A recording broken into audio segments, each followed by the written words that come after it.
Mahmoud Bamia abaya mampeni na yenya majority members of parliament na womu edomu osio se omubehwe aye adwuma amasa nkurimdie no abanom krata party mpanifo a womu na ehwe about so chairman of the National Officers Elections Committee New Patriotic Party Yera Frederick Opare Ansa Nisa Eshase no eche say National Chairperson no enipa num na efa nkrata. Can you project it for me please? Paul Wontumi Afoko, John Boadu, Boache Ajako, Same Crab, Chairman Same Crab, and Bernard Entry Bosiakon, Chairman Wontumi, enipa numi and a fan crata seeking to occupy the office of the chairperson of the New Patriotic Party. National Vice Chairperson Enipa Mako Edu Miensa. Can you roll it up? And no, lawyer Henry Nana Boache Nana B, currently our national organizer. Sa ensuso ana Kojo Fosu Bamba Kojo Bamba Kojo Fosu Boadu yeta efrano Kojo Bamba ono ensuso afakrata Mustafa Abdul Hamid PAD, former National Youth Organizer of our party, former NPA boss, Ononsoso Abba. Samuel Kwabna Sechi Pine, former KMA boss, former regional secretary of the MPP in Ashanti region, former former Nina Sam Pine, and so Afankata on the torso form. Richard Ahiagba, currently our national communication director of our party. Abna Pokuya Buaite Amwa, Ononsoso Afa Nkrata, Alhaji Masaudu Osman Chema Buga, Ononso occupy Esikise occupy the office of vice chairperson. Ya Amponsa Frempong Oba ya Onosuso the immediate past NPP USA branch chairperson. George Kwabna Abankwa Yabua, former national treasurer of our party. Afe Homer Meza, Onoso Efankrata, Richard Oti Abuaje, Ono immediate past branch chairperson for, is this Sweden or Spain? Yeah, I think Sweden. Ononso Efankrata, Bright Esilfi Kumi, and so Afankrata, and the 13th person, Nana Akumia, Ononso so Afankrata. The office of the General Secretary, Enipa 9 and a ACK to occupy that office. Justin Kodia from JFK, they call him still maintained. And also Afakrata, Eugene Boache Entry, former Deputy Minister for Works and Housing, former MP for Subin, and also and Sylvester Tete, former Minister for Information, and then a former MP for English Botiano Amanfrum, and then Dr. Charles Jamina, former Deputy Ambassador to China. Currently the national treasurer of our great party, Dr. Charles Jamina, quite a source very own into Enipa 9, the General Secretary Office, National Treasurer, and so Enipa 9 and a air contesting Alfred Kojo Thompson from Central Region, Collins Nunchiri Nyama from Eastern Region, Tairu Isaaku Mumin, yes, and Afe Ahmed Ruka Seida, Ononsoso Ekan will be Nipa 9, contesting for the office of the National Treasurer, National Organizer. Hey, really? Hey, wow, Nipa 8 and I contested to occupy the office of the National Organizer. Glover Daniel Ni Kwete Titus. I don't know from MP3 no. Okay. Former Tema West MP, former Greater Accra Regional Minister. Former Ghana Water Company Limited. Former from those. Okay, so Glover Daniel Ni Kwete Titus Glover and I attack Mube Hunum. Afe Dr. Sumienu Salam Mustafa ono currently the national organizer of our party. Dr. Sumiensa kwada so aswanse akwetialai boy from Ashanti region, Kwame Prempeh, former deputy CEO for Procurement Authority. Afe Archibald Quality Gamo. Hey, anyway, they're feeling Matthew. Is it my own Archibald? Archibald Quality Gamo. Maybe I chow or no, I don't know. Emmanuel Kwesi Boja. And so I think is it the immediate past regional organizer for voter region. And then Nana Kojo Eje Yabua. Anyway, Nana Kojo Eje Yabua. Daniel Kwabna Ejenim Boate, former deputy regional organizer, Ashanti region, former regional organizer. So, as regional organizer Kakra. Daniel Boate, I don't know. And lawyer Ali Mega Halidu. So, I think from Bono region or Bono East. Lawyer Ali Mega Halidu. And Tinipanwache and I contested to occupy the office of the National Organizer. National Women's Organizer. And also Enipa Miensa. Hawa Mavis Hawa Kumsen. Perpetua Equia Lomoki Aquada. Perpetua of Loyal Ladies. Minkanisa Sana Mubihunum. And Safia Mohammed. Safia sa Kandona deputy women organizer to Yama Mike Jemfua. Tinipa miensa random mai rubber miensa nim difoi and munyamfoi and almost occupy seeking to occupy the office of the National Women Organizer. National Youth Organizer Nipensia na omu se party for mabruno womu a omunya emronfie aduanan ebeji omuso ama omu atu omuso aba. Clement Opoku Jamfi, Clement Kwame Poku Jamfi, former Manso Adubia DCE. The Bantama boy, or no say a gentleman, a man without a brown shoe is not a gentleman. Kwame Poku Jamfi no. From the Brothers Club, our Bantama High Street, CID.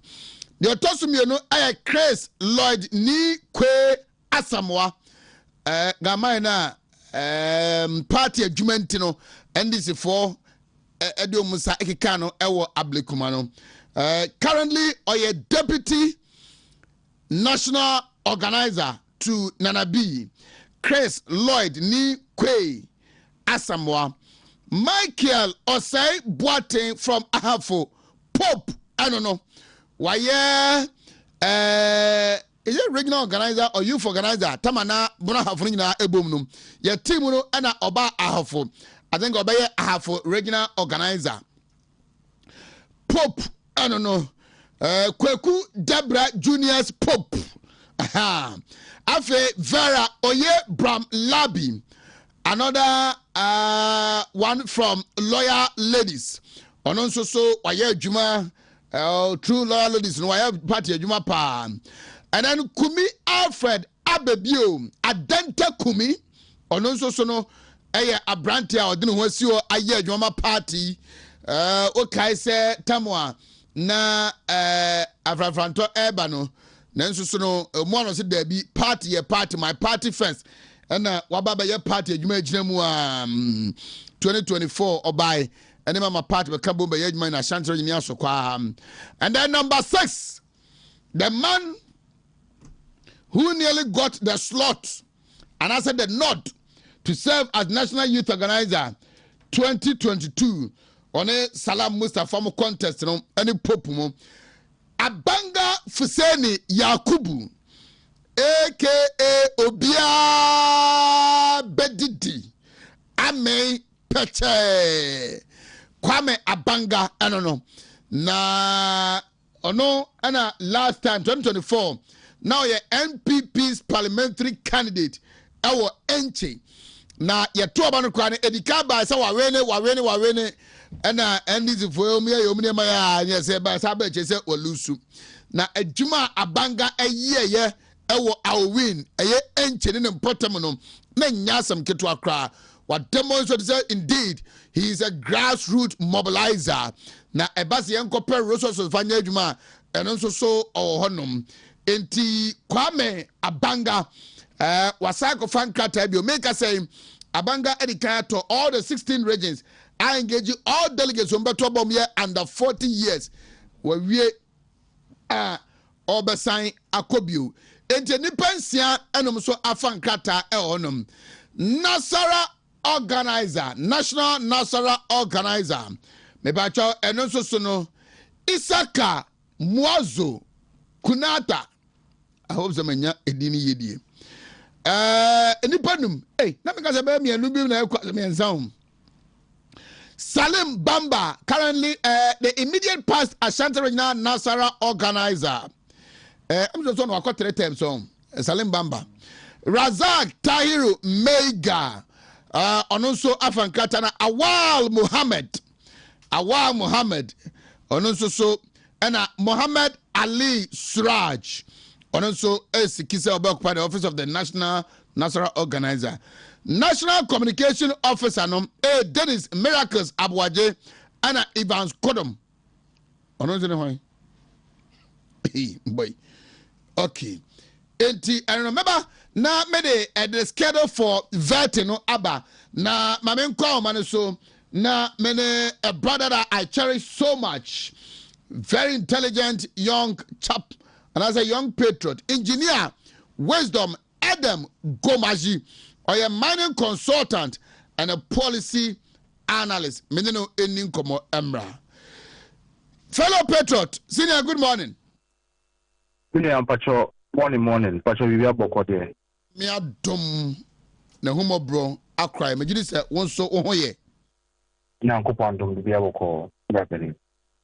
yeni aba eye wo kani nkofo politics omu ye be motam no koto ye ne say she's okay she's doing well na nkopon dom boko the nyankopon yeah. As a mining consultant when you sit down now utie the conversation that led to the 2024 general election, no?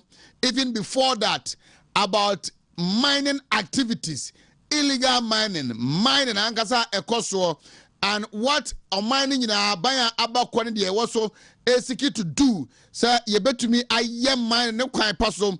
Na emfasodia wo me yensa ka na emom yensa se yensuo ye kwai na betima bo bra are you at peace with what we are doing as a country? Okay. All right. But the sounds week here with you for you now and open. Like I said before, to bar in 2024. Na Dana. Ubie ni muse se pano finding one of the key aspects of Ghana's economy. In fact, your backbone. Around that time, now small scale mining, so a demo couldn't now provided about averagely a little over 40% of total gold and now you produce. But to be also in Ghana, how you can small scale mining. Now Febino illegal mining. And before I ever talk about 2024, not Ghana, Ukraine should be breathing. I say. I say, I mean, I say, and Sana Mampini, President Kufuor, Zubedi Mampini, so Okaya, Okase, or his presidency, Crabed and Beto on the line. So be catch also, or the presidency, Beto on the line, and there's no problem here then. Oh, hold on. And now you used to say, young quiet breed. I mean, illegal mining, editing the breed. But in 2024, the situation was still prevailing. No, regardless interventions are about that say open community mining schemes. Say all the an online system a buyer for license applications. Say auto mercury-free gold processing equipment with my small scale miners. Say auto speedboats man military. Yeah, no matter the illegal mining was still persistent. Nagalamsi. That's why then, also, Abandada at the balance stock by Operation Vanguard, Operation Hot 1, Operation Hot 2, military operations. Emma Saukaya, proud to 2020 elections, President Mahamak Dina, Ebumbanso in Western region, Eka said, Omwana President Kufuor, Ekitiomuno, Omian Kolana, no ya Abamana to be president. Omo omati omunina for galamse omase Ghana nsu na no obeyi omunina den AP. This were the commentaries. In the year 2024, Nema Bebre also to the extent said the organized labor, the NDC, any CSOs Bebre were calling said Ghana there should be a state of emergency, I mean, to be declared on everything mining activity. The previous government, Emma, so many explanations say problem no, by declaring a state of emergency no. Yayebida in 2018, time President Kufuor banning everything small scale mining in Ghana. Ironically, 2018 Ghana banning small scale mining. No. That is the time until 2025 was the highest time we saw small scale mining produce the highest gold ever. So it tells you that when you ban the activity, regulation becomes weak. Now, the human empire then, sorry, MPP can be BRA, and this is said no. Abandon society, and Adeba quite the NDC government bar power. The issue about Galamsey. They gave all the solutions. They gave all the solutions to the government. Semekaipa, me sure also work at that time. Honorable Sam Georgia and or share your communications through our network right near you. I can say Galamsey can be ended in 2 weeks if we have a serious president in this country. In your black penny, Honorable Samuel Okujeto, a black white or your foreign affairs minister. I can say small scale mining should be banned for 5 years. We had Sami Jenfi, Esquire, and Oti Gold Border, or top majority of illegally mined gold, attacking President Kufuor, Dr. Bawumia, they were in charge of Galamsey. They were involved in Galamsey in this country. And Ghana 42 million then at the NDC for say Munya Day. Umbra. Na Mumba Bua Ghana for na Galamsey Aji Ghana Mina Afano. Yenshe Nayen Fangu Adini. NDC are buying by the first thing Omuye is to set up Gold Board. Good initiative. Na Gold Board, you may know, say, and no mum na abema market for Galamsey Jodi. Kanina ye market for Galamsey Jodi. And the Gold Board, abe siga. Ama target say, ye hiya sa gold dudui. Ye to yempo, ye hiya sa gold dudui to come. In a few weeks, if you have been in the media, what to say, Engineer Ken Ashigbe, or yeah, the president for the Ghana Chamber of Mines, and Ray Akrampo, or Sansu Kasai, or say Ghana has failed the Galamsey fight, and then hold the DCs and MCs responsible. Now maybe honorable engineer can Ashigbe say na 2024 no na onimze na your DCs ne MCs were Ghana onim. Andra yemi abako senyo Hosi, I'm sure you are aware. Yeah, senyo. 2024 or Bompaye Kesi President Kufuor say what not Wama Galamsey say Ghana, and we are no soon news file. I mean on Saturday, say Galamsey, the state actors has failed the state.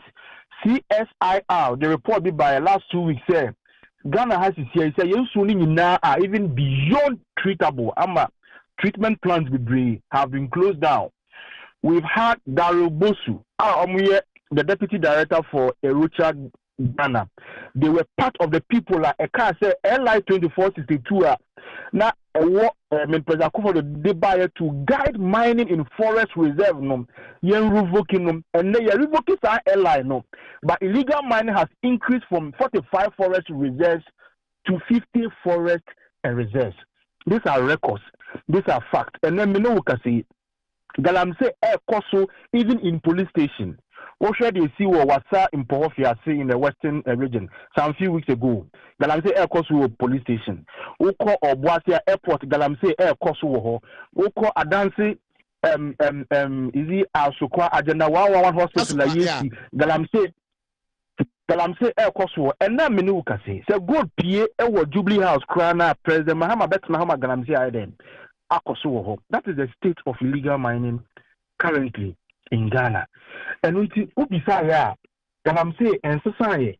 Na adia ama Galamsey akoso no say kane na enye se abaya abetna soko enye so omonto go dey fi Galamsey fu but there were efforts na omo try say omo beku but ene gold board no on one kasa etwa ebo say mihia gold dudu we say na ye bisa say gold dudu na we twa no small scale mining companies are license in Okrom Hano. To me, even half of our target now we are then. In target in Kaino or pay the fee. And that's free illegal sources. The actual had their Commonwealth Commission, a gold board. Say, okay, some monto Galamsey for gold. And the moment and the list of small scale for a motor gold no free almost the basin there, among Kawasen. So Galamsey is here menu kasi President Mahama on any nipa odi Galamsey for any Ghana has here on no in charge on no in charge Ghana is here economic policy na ojina good so o share IMF report na e buy mbona ye beside ye ho say nti ye ku ye ho etu gold yes say ye nsuo yes say ye kwaye na ye nya gold no na abanko ya also gold dealers na omo krom hanyina kumase ne na bontin so nyina na kane omo ankasa ede omusika to gold etia tax exporting enye sika me sure say wunim say gold dealers there omo sika ana meboa abanfo for ibai wa pass gold board act aye gold trading monopoly and na mini ukasi o ma mekra wona na bi the gold kwa ja osisi as gold no. So gold board any more ma say go in baby bia no illegal. Emra endisi abai a passing na kane gold dealers di gold ja na omunye sika. And then would the monopoly da to sell trade no so a to gold di wie ni o man sika so kotomba wo se waboka. Nyansa be ne wom. Yetimi ma o man sika 133 billion said to good Ghana Sami Gemfi ananse mu a lead demonstration wa class nyankopon kum Akufo-Addo because we see Bank of Ghana dying for and then you mu so na gold dey go abanfo for buy etam gold no eton ye na okoton gold yi a sika twitwidi 22 billion by 22 billion Ghana cedis and yes, so what chama Ghana 276. So what chama Ghana 276 constituencies are. Constituency be $6 million. Now after $6 million good at Ghana. Yes. What check 22 billion, 1.7 billion dollars are. 22 billion Ghana cedis. So what the bad dollars more? That is $1.7 billion. As of the time, our losses no cost now. So what chama constituency bia wo krum ha? Ye binya constituency bia $6 million. National Cathedral na Sami Gemfi eko jina ho say Christians wo Ghana ha ensem fata say ye binya cathedral. Enti mampeni Akufo-Addo de Ghana sika de akotu tukuno. Sika Sami Gemfi asin 1 year peno. E bet me sika cathedral 7 times. You know okay? Bank of Ghana Dina Samik in Fikojina ho a year demonstration said Yankupon in Akufo because we see Bank of Ghana Dine for no. Sika Samik in Fiashin 1 year no. A bet me see Bank of Ghana Dine base in Fia. These are real figures. So we are per calculator part 2. These are real losses. Into ye decide and you say you be too good. Now I say yes you. The best say you're quiet. Now you see a sound too good. You see a sound so boka. Like how? How? Now say I bet ye there's a young Pia to name at a mudie and the kika who say only Moshe. Moshe IMF reporter a buyer now. I see a quiet name so I gonna book $1.7 billion no. And then I'm quite millions also. A quite back when say fees are good boy for G. They toss me. Omo gold no the mom omo discount am an abroso. They toss me gold down now submitting fee a ton no. Or what to gold submitting so say on what to gold no am an abro price are near international price so. Then I force you here. I feel for books bra. Now you should say gold a okoto was and go down no. Say na what true mu say what no. Now auditors across checking. Why muna otoye good ewo abroach companies be and a to good no. This can be and auto maumo.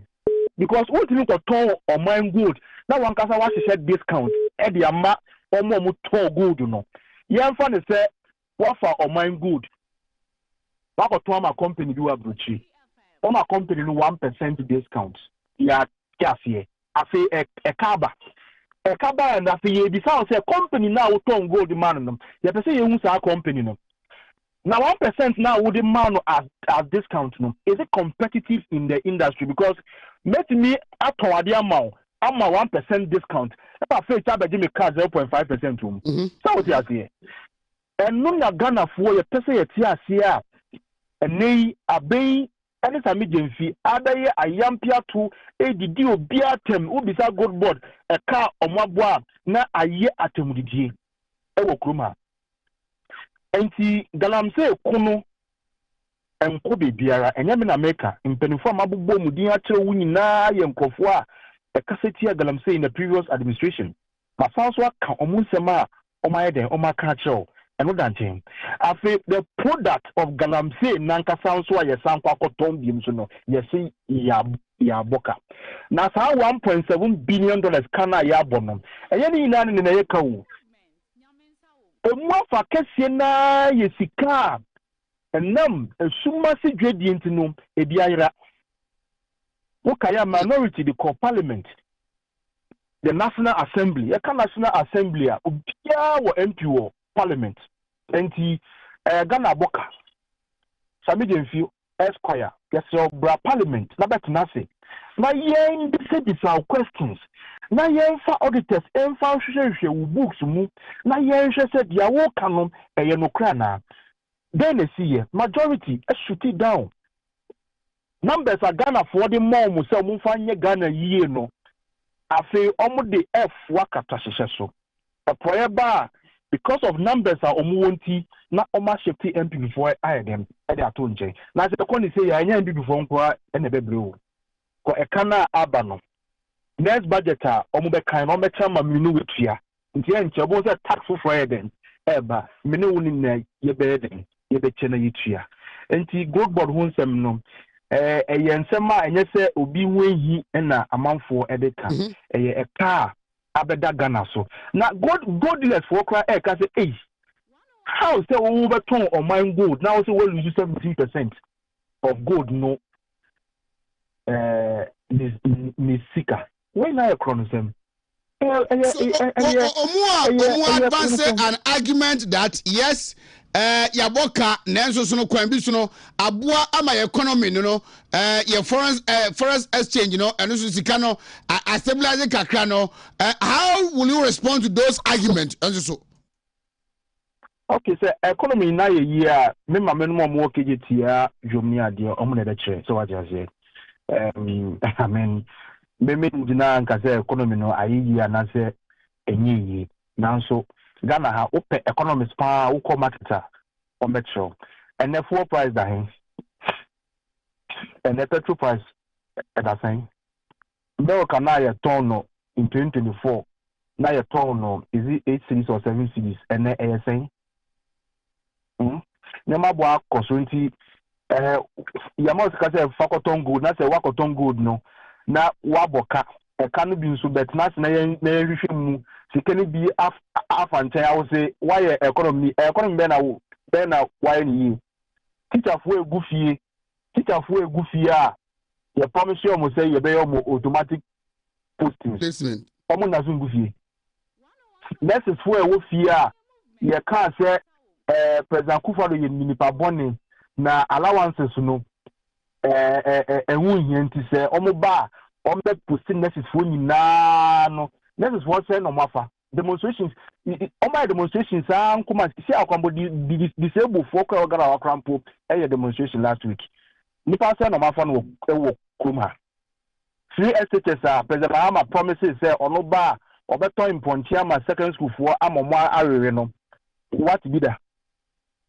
schools are complaining say eduanimpo nya dem emba and some point na aponcha be dem aba be kanwo kuma shede yakoso President Mahama buy mining companies do not say na Ghana ni bi age emu do not say na omebusafo age so say banu say Ghana economy na year ayi we kwan benzo me ma me no mo wo kejetia omudu do say na wo dollar account omudi do Ghana yedi dollars wo kuma so message in this with this argument of economy no say what me prove it me say ebia time na abanda da ne wo so no na mu radio station na mutua live 10 cities here mutua 5 cities and the multi as here sanity ana sure of course. Electricity bills have gone up 28% from 2024. So what are you telling me? Electricity bill. Now, my share what is happening today. Our lands, our forests, our water bodies, destruction in there. We are seeing multiple or triple times what we saw before 2024. And then the approach Dr. Baumia yes enka oba eno no be foso a ebe ma illegal mine say yedmen to us kra ebe minimize no ene de aban we sesi ano o de toto ho a etesai. All right, so thanks very much being me sure say last week what is join news for Nankasa omo eka so omo throw letter call Ghana Water Company say omo predictor on stability levels of the water bodies. Emma join is for the catcher Ghana for you now say workers say what was say order from above say they should not release that data to anybody. South here, yeah. Good. A child say President Mahama, she see ano galamse jumano ono na ehye ono in charge and omu hia good no so for their economic policy. Na say order from above no more modern say President Mahama. President Mahama is the commander-in-chief of the Ghana Armed Forces. Also Article 257(6) of Ghana's constitution now. Ghana ye minerals na President Mahama nsa. Kawacha say. She said they are Otrabo President Kufado say President Kufado ama galamse air cost of forest and reserves no. President Mahama meno ka galamse air cost of krum hanyinara. Onon kana nensa eyeden and that's so. Onon the appointees are meeting gold board for eto galamse gold. So President Mahama is the one in charge of illegal mining in this country. Unless he is able to prove say he is not in charge by producing the list of mining companies that gold board eyeden eto gold eyeden is free omonje. 80 galamse kune die even what you mean energy for Nankasa? President Mama Nankasa say or Nankasa himself or Nankasa Ninkrop then. Yeah. Everybody is speaking about it. So President Mahama, already President said Echo 2 years, Ghana and Sobena Eniate, couldn't hear me.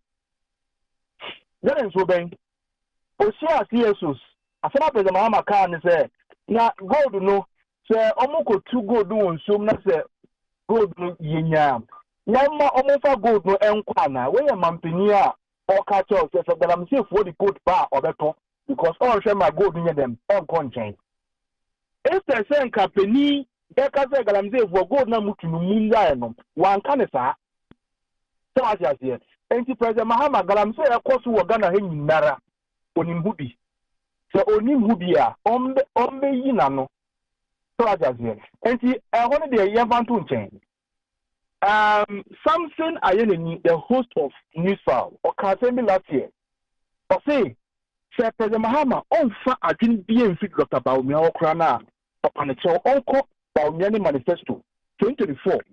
Now, Baumiani mining policies no on the Uncle P. And one in Yano, because at junior, now Dr. Baumia can say, or they run it, the mining sector. Now, my main council and can say, and next Dr. Baumia president. Main Kasenka Galamsey Subeden, Ibicha. Let me be very honest with you. Galamsey to send Yanko from by Esuncha, no crime may make a show. Then I was saying a team show commitment, say, you bet me up pregnancy. I'm a young shoe any inquiry why then at home. To send Yanko from the Galamsey, if you are said that. Now, so you bet, share am I again. Yeah, I'm an engineer. Offshore policy bit to say, obey. Investi sika amaya hwehwehwe Ghana yensase mu na ya cutting areas specifically for small scale miners na ya agnepa na Dr. Baumia person ka o ye den o de ba on board omu se mining ni de e dwuma yentimi nkapa yi ni ntwa ntro se ye ba be dwan no ama se ye ba be si ano nti na o hwese nka make free both processing equipment no e be ya ade a nka obeden or the beba na abua minus. Share promises are NDC promises here. Share promises and MPP promises in 2024. MPP promises. Na promises are na ya dia tum say mining yen to me jai. Now so ya fa kwan papa so nye den enye. Opie NDC for manifesto mu a omo adwini nyina ne say ye ba ye be jai no. And to see a Omabaya Jaya Wontumi Jayano, Aduna, Omaba Womana Kosuno, Ebiniho. One of their policies are NDC workers say Omabe Kuritia Galamsey, to replace MPP's community mining schemes with cooperative mining schemes. Yeah. So, okay. On the 6th of August 2025, policy are a dawdada. Abai Ebojawo or Boasi say almost Uncle Cesar and cooperative. And I thought you lose very energetic, hardworking ministers and other officials of the state. 1 year down the line, they have been able to establish just one cooperative mining scheme. One. Sikao Oma spending over 30 million Ghana cedis already free. So look at Ghana, a country with about 33 million population. About 3 million Ghanaians are depending on, small-scale mining, being it the legal and illegal aspect. By extension, 5 million people. What's your book a CSA? Minukasi, gold mining has caught up with 13 regions out of 16 regions.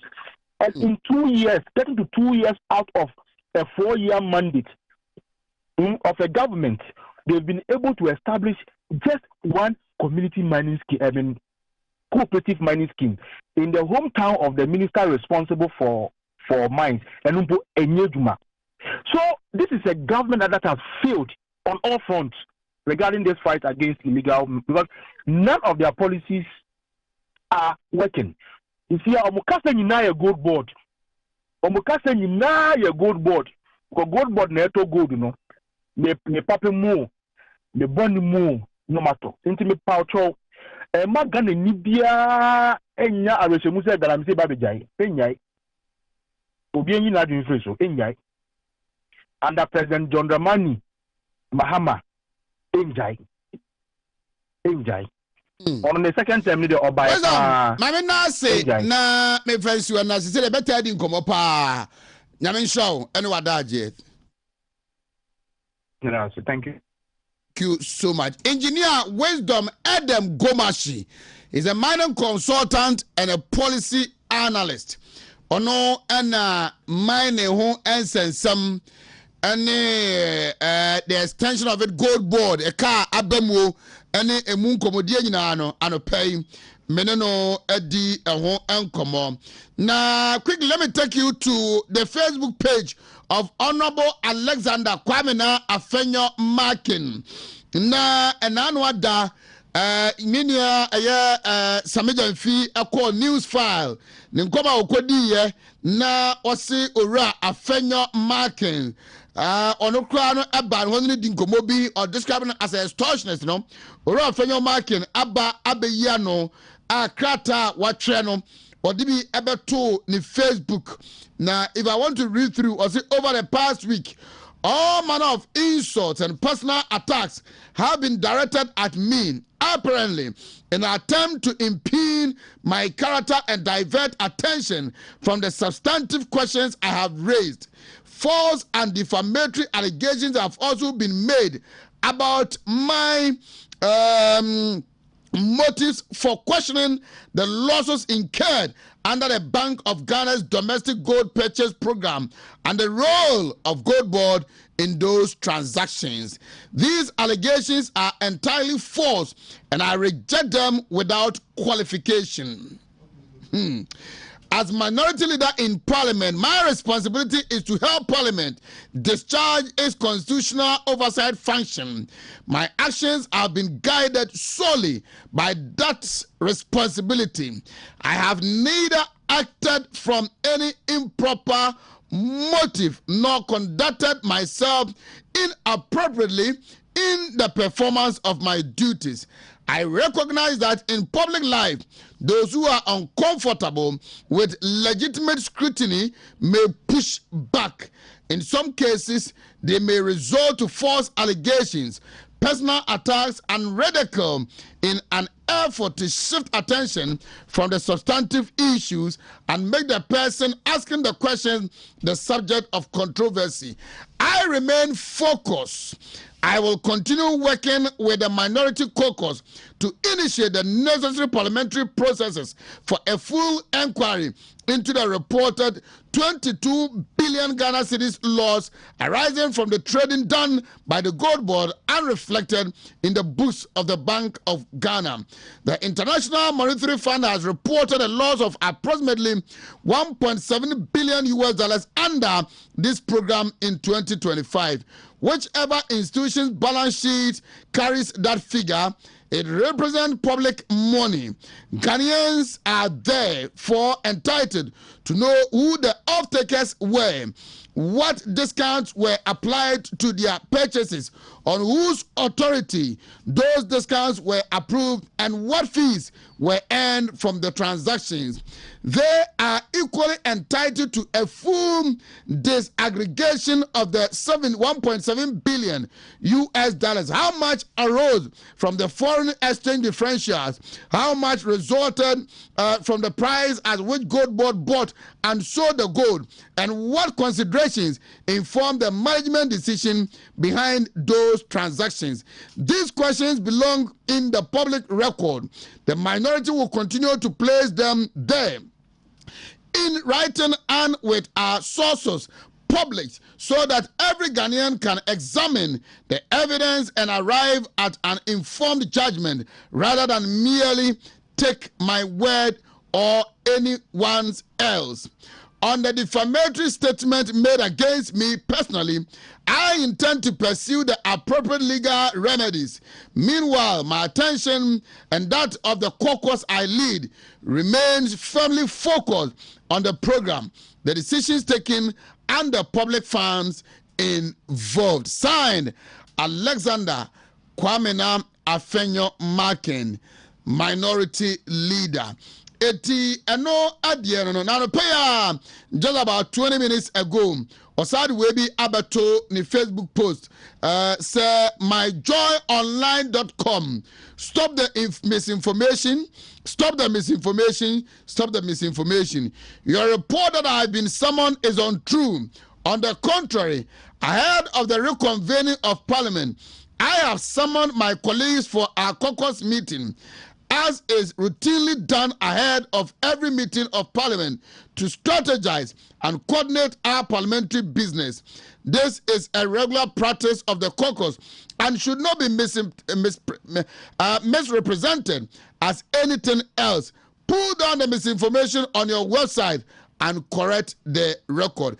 And the Honorable Alexander Fenyomakin Ekenyane said, my joy online for our publisher said he has been summoned by the minority caucus, but enyasa enetie bobakaya nano memenda mene Honorable Akwasi Kunodu etna hano ono atronum tuo ekan say Parliament has been recalled from their recess say omumra mieni nkom na onu mom de osusu say Parliament amfa enyina so bi ama anade ntia omofrem back but ono Akwasi Kunodu MP for Menshanof no esusu say ministers bia mampani ebo omudi say omofrem ministry bi enko ministry bi na afoforo bi so emeshem no omo vetting enti ana ya recall mbato kwa ana obehunu ana Honorable Alexander Fanyomake eka say abrebia Parliament ebe reconvene no omo minority no omo hia edi omo nkomo ebusabusa omo ekwa mbefa so a omo ko back to the plenary and as a chamber hono omo ebe ye omo adwuma saa kwan no ana omo tu saa na mo no ebiewo a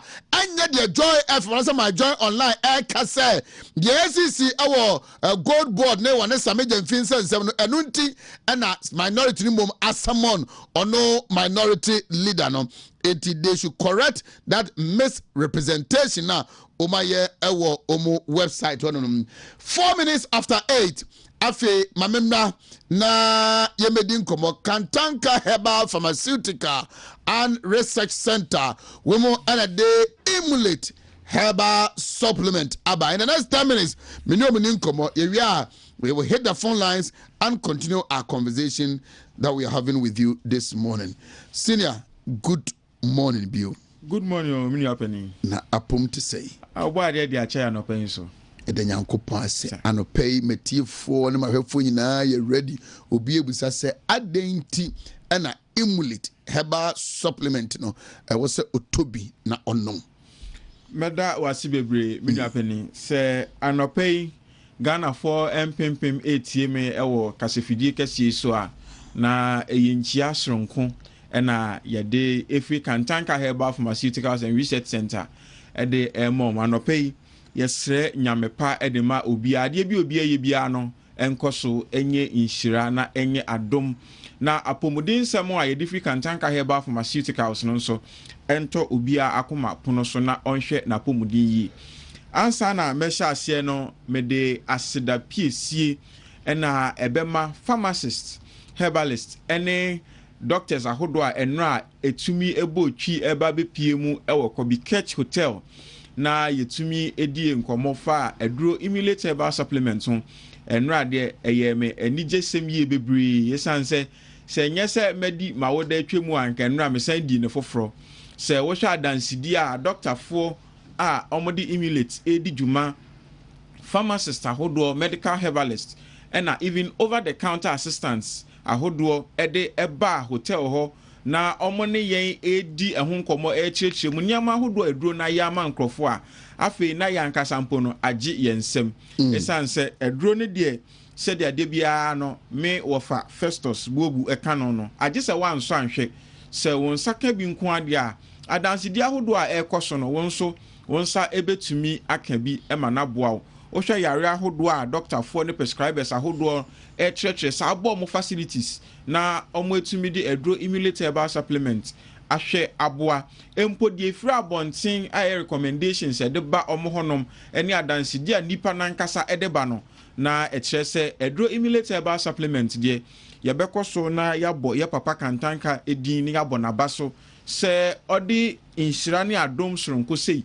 ede adom Ghana man enti anope se wutie me na se yare bia ye kranko so aya odadwene untumi na de bia no na eji usika de bia no na ye ka asem foforo de kirew mpacho fedro emulate herbal supplement ka unru ahodo doctor atrama no ho na entumi endu akeginemu na emboaw anope minim se NCD ahodo e wo wa de bia bo ho daru efri ne hypertension besi ne diabetes cancer ahodo e wo ho eni yare ahodo bebre ka ho no eni nipa bebre na ena akọ ohaw eni amanyemu entete enhahai ma won sanka kantanka aduro emulate herbal supplement yi bi na entumi embo yi pa enno a concern ba kwa yen saka eye baabi a amanfo betumi enye bi ato nyame adom baabi a obefe bia okumase ha de pharmacy a on sha se oton emulate no na kyese oba ye nche anase adwuma no nhye dan hu ne mpompon so papa herbal ne pharmacy shops ahodo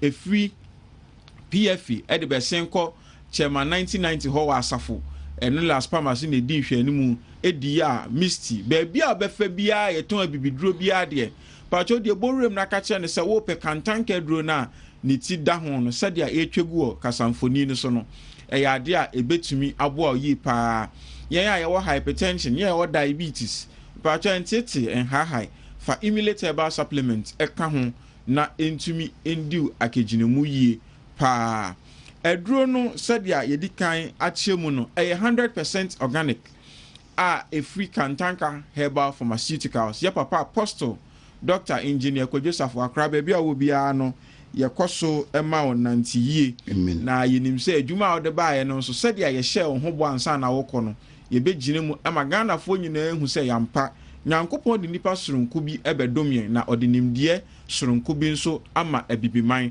saa nimdie no ena ababe piem ewo emulate herbal supplements mu a ede ayaresa maganafo ede ayarehwe maganafo na afi nipa bebre na nso edi eho adanse no enti say stroke ena achi obi ena all recover say yare bi viral condition bi say hepatitis B odi achia ya tronru amawa part of emulate herbal supplement anopay na entumi wow onyare na mom de bia beda sori no na waposo ne waposo ohuna nyina ya oya pacho free radicals and inflammations ahodo na ekoso saa no ma won sanka kantanka aduro emulate herbal supplement ibi na entumi embo aye pa ye besen sisu biem entena ho na yare ensuye oso na yare embeje wo moso na yare emfa odwetiri ansa na wabɔ ho ban e de free yare ho ti anopei sa wote osomfo nana kwasi safo enka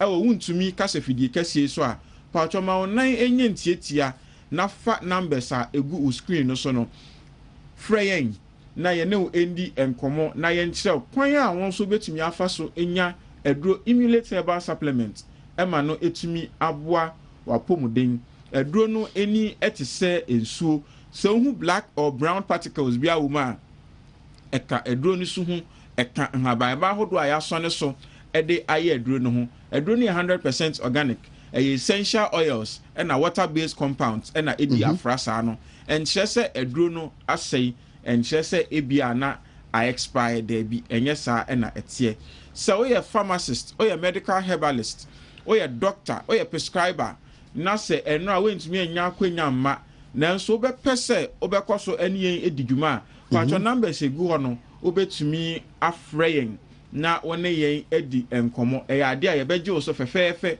na ye ne wo aye nhyehyeye bia ewo ho no anopai de aseda piesie na ye de ma asanteman ene Ghana man nyina se omo agi kantanka duro emulate herbal supplement atum na afi omo boa matrimu po aye papa de ba aye se nipa ebenyi ache na wendi mfie kuma bi ansa na wafi wiase no sa trimu po no etumi abem ti anopai de aseda se Ghana for agi kantanka duro emulate herbal supplement atum na ho adansi die ne ba na eba onsanka bi a mesre na wama wonsa etumi akan bi anopai e ma na boa yi pa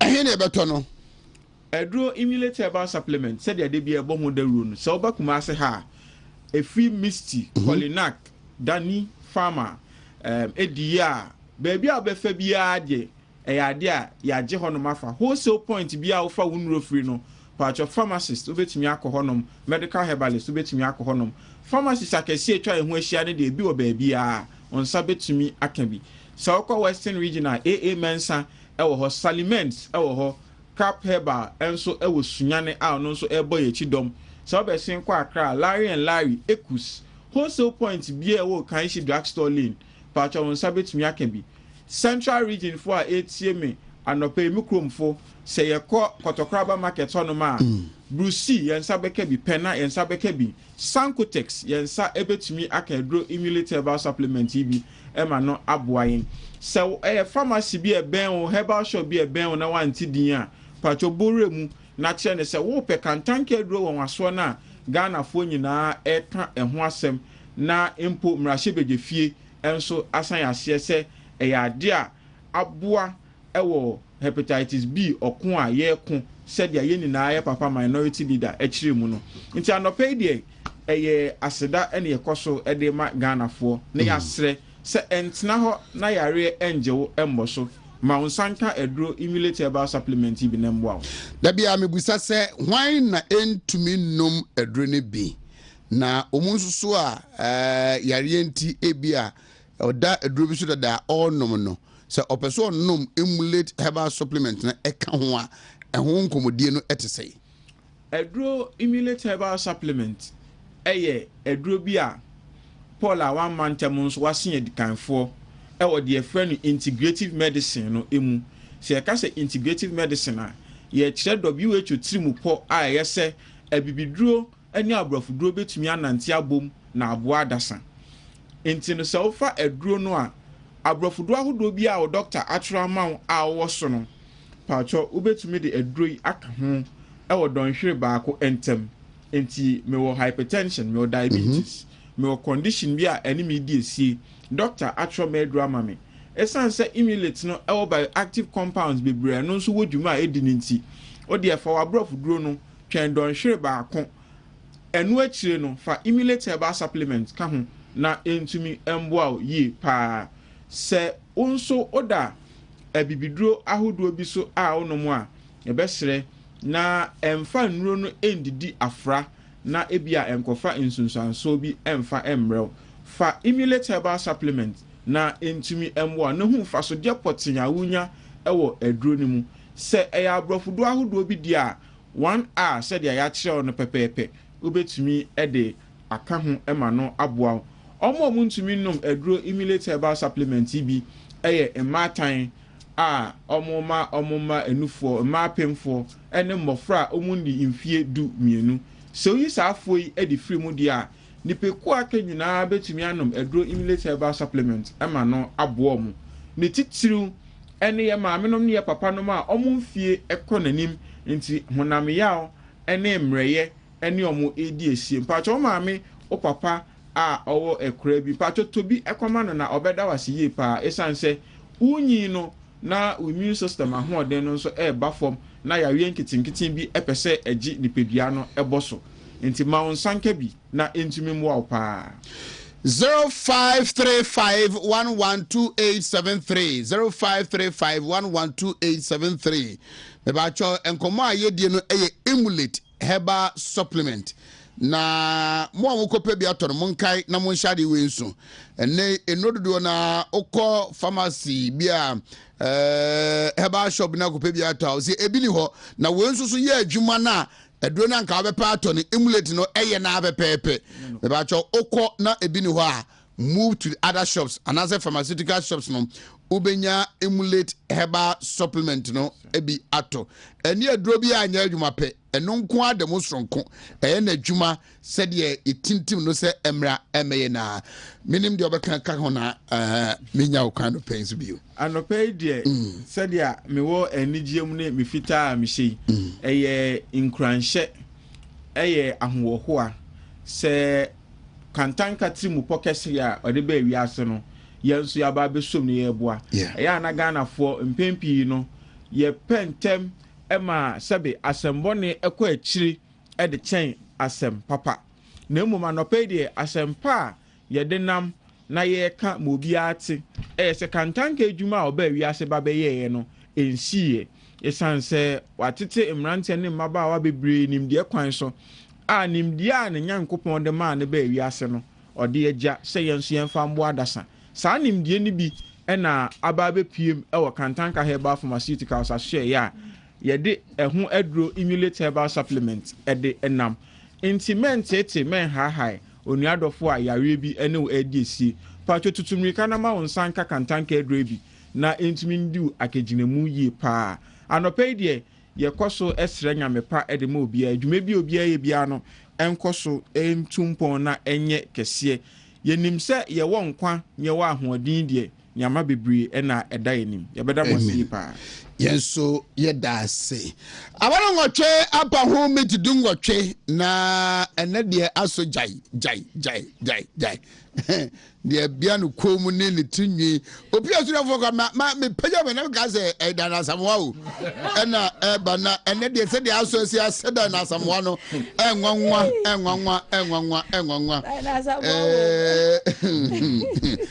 anyway meba chom lawyer Mike Okwe Jr. last week ekodi nkomo ewo Asase radio na Wontumi's issue ene ama owo prison no was simplify issue no ebajamu mu amena menhwe kakra na mene aso ene fuku meto aso eofia so you can take him to court for that. Well, Wontumi ndi adanse against him there any obedim 20 years buno yankabe me say sanya man wa wo yiri oba ko ka say onimu hwe una o kan sa so chema Wontumi case when you look at it at any level but you see what is the history between Chema Wontumi and Mahama or Mahama family adam omuwo bibia na. Are you aware, say, Chema Wontumi no, and Sunday about 2016, now, our court with Ibrahim Mahama, okay, the same period of NDC, no, on no kind of meaning, on no boy, Miss Bois, or say President Mahama a friend about the office. So, person joining NDC, okay, it's a story, no. Ghanaians have forgotten. And I'll say, Odru Mahama in him, no, now Mahama Kuta, the mining papers, Hansel mining. In a good news, he was shocked that President Mahama knew so much about him. And that President Mahama catches said, "Or a young entrepreneur guy, number joining NDC." And also, I know the ordinary one share MPP no do into me call. And I say fine. And Chebiana, Hansel mining, another matter. You call shiny excavators. Yes. You know, and also could Ibrahim Mahama tell man or can't be. And Ibrahim so the most ordinary court. Me, I remember this call because I don't want to mention the lawyers' names. My friend, Wontumi lawyer at the time. My friend Ibrahim Mahama lawyer at the time. We met in the office. We sat down. I told them, says, I said, we, and yeah, Sema, I was saying this, say it. Because me, Ibrahim, I'm a classmate. We need the same year group, 89 year group, in from the age of 12. Ibrahim Mahama. Yes. Chema Wontumi, so no, my best friend, I was London. Adam for no we do together. So I also know him very well. Lawyers ni me and so no. Back we am senior 1 year. Back we am a classmate. Okay. Yeah, you down Kroma. Now me sure mo tena say sansem we mu twem. Ewu hia ya kana but intiasie bi amma at the last end because of a monetary compensation after accepting responsibility, which makes you culpable. It's no man no e James sa na e koy. You really power na asem iti asem we start yo iti no ebi mo ha Chema Wontumi you keka end later ni bi no enye we dey win amaka che no then so you should ask the pain and the emotion with which some people behave in a certain way nyema no mo dey aye na da say na no ono so the buafu that same family no and okokeka nyema bi so eno so enye iti wo President Mahama you know the history anya we kra some of we dey ending mekwa Wontumi ni da no won so opesa de meko no bi so ye weni bo no so kofa akekeduro no so di ye weni bo no owie no e no san de meko no ka ho kasa try so you know the history e tell you how bono hene no Wontumi nka Mahama semsa but ono Wontumi de every Ghanaian should know say oyawa the Mahamas have taken him through before burning his excavators his livelihood making him feel torture pain real pain going through him. So he overspoke. Yes, that's wrong. So you can take him to court for that. After all, you see, Chromo, because can't was right? You take him for slander, libel, whatever. Defamation. Yeah. Then you go and do what you have to do. But it is not a police case And President Mahama has all the resources in the world to tell Wontumi, say, the things you said about me and my wife and my daughter, I'm taking you to court. He will win his case if he has a case. But Ghanaians should not justify it to say, Wontumi can't, I was so called prison for Galamsey thing that he didn't do for 20 years. You are being stupid. You have no sense. Because if you have sense, you will not connect what somebody said to the fact that his liberty should be curtailed for something which there's no evidence. Circumstantial evidence. He did not do. Or say me nye. Then where is your proof? But you cannot say that from the deduction of the case and the way it in. Oh yeah. No. Especially when the other person. This is the case for Wontumi. Let us stick to the case. Don't go and bring the facts say Odi Mahama tem. Oh yeah, Odi Mahama tem. Oh, Mahama I should excavator 50 da. I should get 50 da. Anybody who can come and tell Wontumi that what he did was wrong, which I'm also telling him, and therefore he should be jailed. Then Sandy Panoma tell me excavator. So they won't be near any day, and yet 2 wrongs don't make a right. But that is not the equivalent. You cannot personalize his behavior to achieve a matter of punishment. And today, what them no illegal mining? Illegal mining was let me tell the history. The history is there.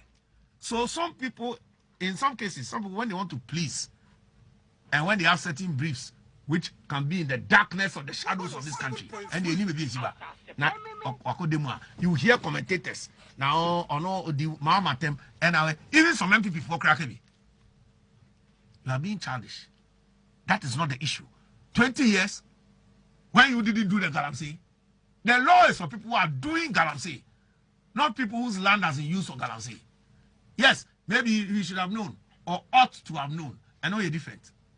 I want to be jailing him for 20 years. So you have to use a different law to punish him. Give him some fine. Give him some term of imprisonment for 6 months as a deterrent.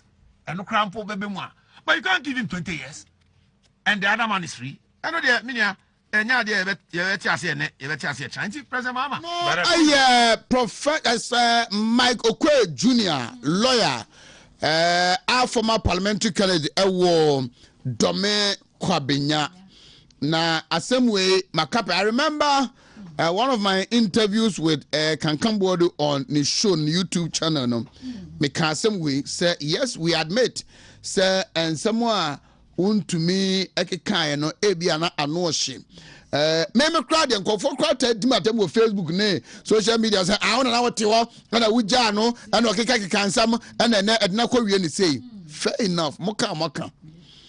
But dear Michael Kwe Jr. Ekano, if you have experienced the pain at the Mahama family, they want to me a famua, ebia a war, they want to me kayano, kabe kamrosa. We are not justifying it. You to musa or kasama na traso. Asemi memenya lawyer ni. Asemi baye a lawyer for womu kanse bi nyina say. Ghana mrane chepe fe say sa na montuo no. Se wonu obi tu a enya word of mouth. Eyen krata sama obi ansa hyase ene me wasa akonya say ye de wodwon asase ma obi sokoye. Wontumi for no fa fan meka say on na ka say me nkoye anaso on na de ma me na court ade atum ebi asipen enti chema wontumi asem e court no obi agitum say enye galamsey enti ene oda prison. In fact, judgment na ma me no ready ye no wan kasa za wontumi akoye galamsey o ene wan kasa wontumi akoto obi mu na ene wan kasa wa wia oman sika o say Emrantie bi akwa asase bi so akoye galamsey a saa asase ne ye Wontumi dia court ne gitum se Wontumi wa asase ne ho nkrata aban agitum se asase ne ye ne dia na emom enam se obi akoso akoye galamsey nti yemfa Wontumi nkotum Emrantie no so bai no o man ka se wo mu ne Wontumi na koye o wo mu se ayampa wo mu na koye galamsey no saa nkofo no mu nam ho court anya o mu hwe enti the history a Michael Kwe Jr. Edeba no se eye wo ena ebia wo vox bi ba kope anase kia picanto yi ba ko Toyota ɛna obi nam kwan bɔne so agye firi wo nsam anaasɛ wɔtwagya atom sɛ ɔne wo wɔ asɛm nti ebia deɛ nka wobɛyɛ no nka wobɛka atra deɛ wontumi kae no excavator baako pempo wogina hɔ a ɔho bɛpo an excavator baako 4.3 million Ghana cedis 43 billion kɛseɛ no nti wode ɛmfa no sɛ that time no na yɛ 20 billion na 30 billion wode ɛmfa no sɛ na yɛ 10 billion ɛna wei ɛyɛ asɛm a akɔ court ama court abua agye atom sɛ ampa yɛhyɛ ne excavator sei yɛhyɛ ne pickups sei yɛfa ne sika ne gold asoa gold de korɔ ɛne ne nneɛma ɛka ho a court bua de ma no tiɛ no yɛ obi antimi nyi ho akyinyeɛ nti wo a wote abɔnte a ɛna ɔkasa to tɛ mahama ɛna ɔka sei ɛna ɔyɛ sei nti wadama wɔn nam no fair enough to pakɔ it will be your time. It will be your time. Wakukọ kura wa yẹn no every time we be to ama o na wakunare no so obi kwachi ni kunu a and now do nam kura nam naka akọbọ no a you feel how it is. Na wontumi ana kasa tia mahama ana ye say na nkofo share ni video ni ade yes me na me host too no I felt the pain it me jare ma ne kan obeso oka sometimes as some show be so who jare ma ne kan afini mu a he or she becomes okay and to put yourself in Wontumi shoe a young man a year adwuma 2013 and now over 50 years 2013 know how many years Timranted do say and I was share ye de busuansi kakra bo odwetire na wo fefe na saa de no to a obetima say gyan wonan so biu enipo ne bebrebe so ho konfompo this is the pain the Mahama family no edine fam according to Wontumi na ankasa wote ho a se a ene wakasa tia Mahama wakasa tia Mahama yere ene ade and you have not felt what she felt. You have not experienced what the Mahama family took him through. And as some him say a personalization. And yet illegal mining as some and so I'll continue to plead with you. More moderno. Munkoso amon paemano. Nkoso ana mon kai nempai bom e bia me kam se die odi de wonnom from our home ebu empu keta oda so kra no pray that the Lord in his own mercies and grace will fortify it. I mean him say bre pam no ba be kan ho wetiti radio zune TV so tada ye ne party fo bi krampo aye ne ken ne ba omi asem the Wontumi the support about me man we ne to the afternoon to no wait to say you experience 10% of the pain the Mahama family took him through and here's how you will react. Well you da ba akopɛ kuragu a your party for be your party free besin your party free and then the national chairman bid and also can be womu contest bi omu free say obey national chairman no so national officers are Wontumi nya niema omu nya space in the last 4 years no omu so bi ka ho the combination of NDC for MPP for ni Ghana for a hisam obi di year na ye omahi anya sikafo bi e wo krom ha omu free say wonya sika te say de omonya nanso so no mu hia omabi onfare ho fare for omu niema mu until they will go all out to bring him down.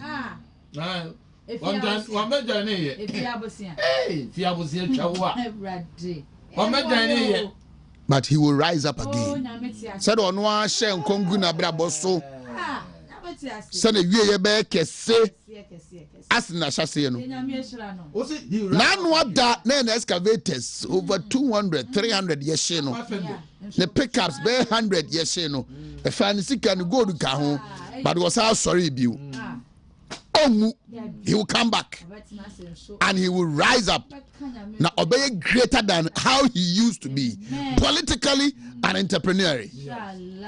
He will come back. He rise up again. Nyame ekano ni didi enchubosi yako. Ni didi Wontumi. Wontumi no. Oh, he rise up again now. Can as some support the youth. Yam run any and just no. Dry balls or to rise up. Dry balls or to rise up again. Monfa ya boa for once again, me ba chow enye no credit da. The Ghana were before any my job online for post to say minority no assemon afenyo marking on gold board ni issue na some vibanta no. It is never true. Hey. Enye no credit. Fortunately, Saturday, akonya for quotation na kwesi credit so. And obeka say Parliament has been recalled. Sa omunsa amra na oma for the entia yeso umra. No mo no susu say e ya asofo bia mampania bomudi no. And on the appointment committee no etna so evertium. Okay. And it's a routine thing minority no eta say wo mo be fie bia no mo reconvene Caucus ni Asia edium hu nkomo strategize e fa adwene kwan be so a omosa call parliament bi no ombe yo madwuma sa nkomodie no e na esan be koso enye no credit afenyo marking ye party asamusia e na unhunu se party the wo ye so many anase and so many let us remain resolute you know afenyo marking is a good from pa was a party general. Oh yes. And what he's doing for the party. And Ghana. Media me say no crack and will be unfan canasem. Some media and 15 radio so TV so assembly no crack no, you should propagate that. I find your marking will be open opportunity because I Ghana and common a year day. Let us not personalize the issues. Let us not personalize it. What I say? Well, Mofa ya boafo no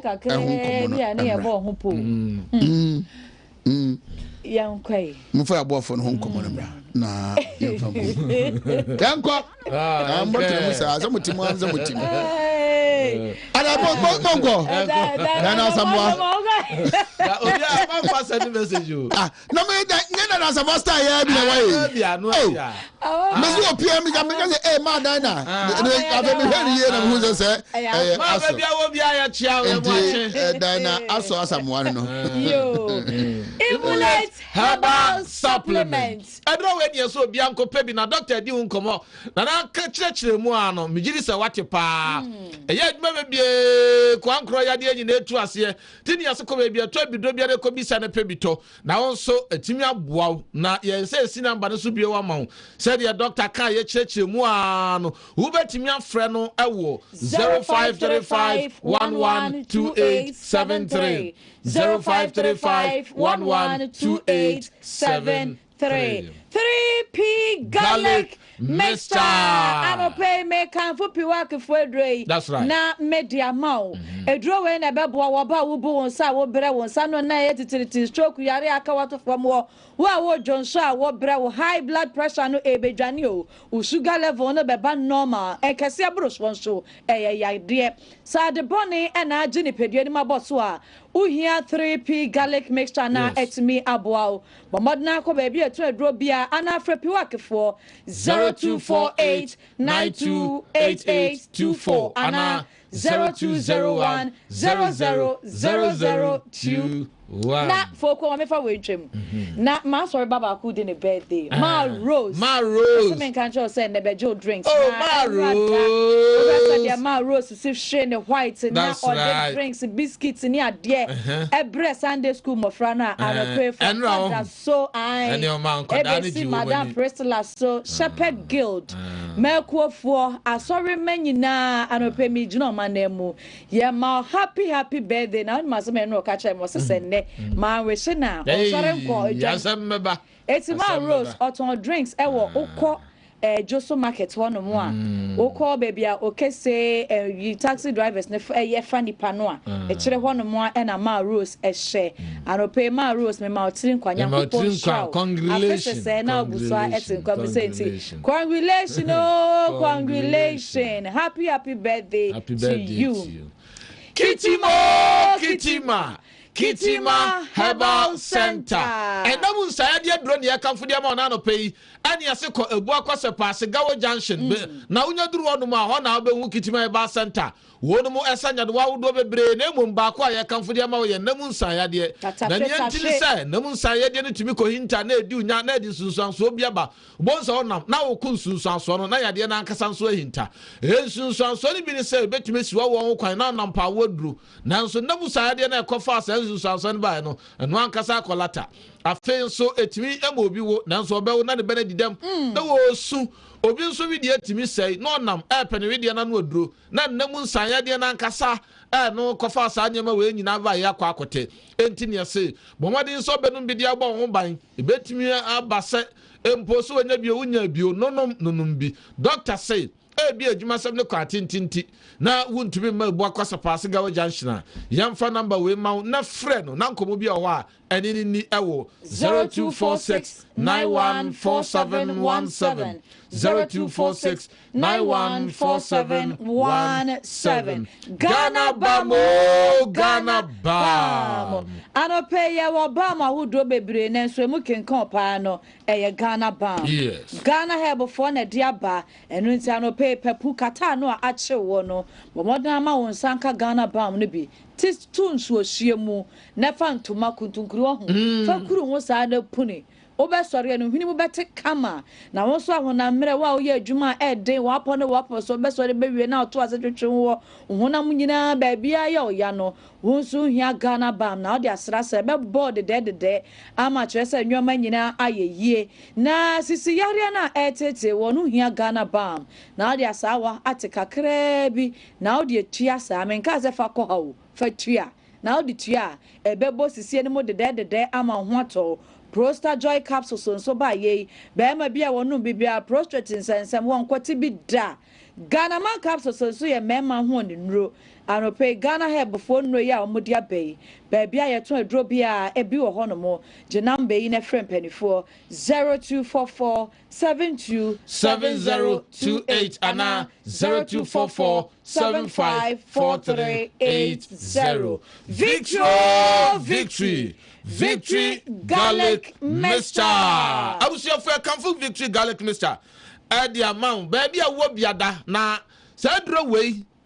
A garlic in the chimuncio, the uncle, Chadian in maybe a fra. No credit so be Nasa no more best you. Wow, Kakataso won't to me now. A victory. Wow, son, no to me. Victory. If you come on your man, Victory garlic mixture. Yes, if I could not pay now. Nasa want to wow. And until you are a trip, do be a cobisa pebito. And Nasa over Fred Doctor 0242545633 0242545633. Exodus Moringa capsules and Exodus dandelion capsules. Also, the other part of Moringa capsules. Dandelion, Moringa capsules. Dandelion, Nasiatica, diabetes, pressure.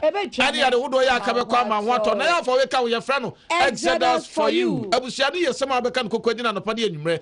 Penudaco and crying for that to me. Na boy, I some 10 in Nano, Pedinforno, anti age ne Buani Pediana Cassa. I am Quadana costume. You are my dream, Musia. Baby, I told you, to phone call Tonswago High School Junction, market more one baby, I be Tompa Buano. Now, doctor number of friend of Benyani 0544447033 0544447033 Ruta natural products. And ope Ruta makes sure no a malaria fever drew. Ruta live on so be huru ni pedue mu kama. Ruta tonic and so be bo ho ban every typhoid yare ho. Ruta 4H be huru wa hira wa no wo bo ano sa no wa koma ho ama wa pomoden mapa. And ope baby to adro bia Ruta no pani so be tuatua live. Je number no nefre doctor 0244485632 0244 020485632. Gusto Mr. I will share your phone money near what do your friend? Here Gusto. Sir, also not typhoid. I feel so a message to come on your money. What do your friend? Menso plus mixture. And a more do some on your money prostate. Your dear young question, Robo, and say near dear, you know what do your friend? Prosta plus mixture. You know me and say, you know, nature medics and a dear bar, maybe a tribute, maybe a tonum. Dr. Penning pardon number, any idea with friend 0248778899 0248778899. Na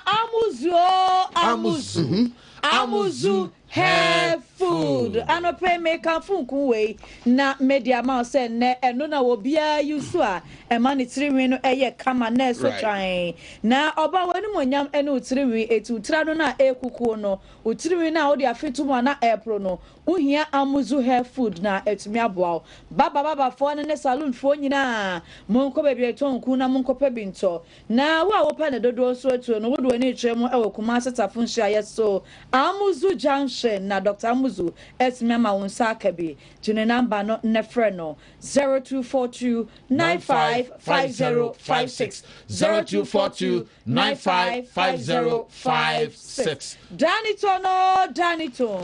Daniton Herbal Mixture. I will share your comfort. What in can't ya qua? Ya Daniton. Why a mere one pumwa? What posua? One too many dear. Ya Daniton. Any other would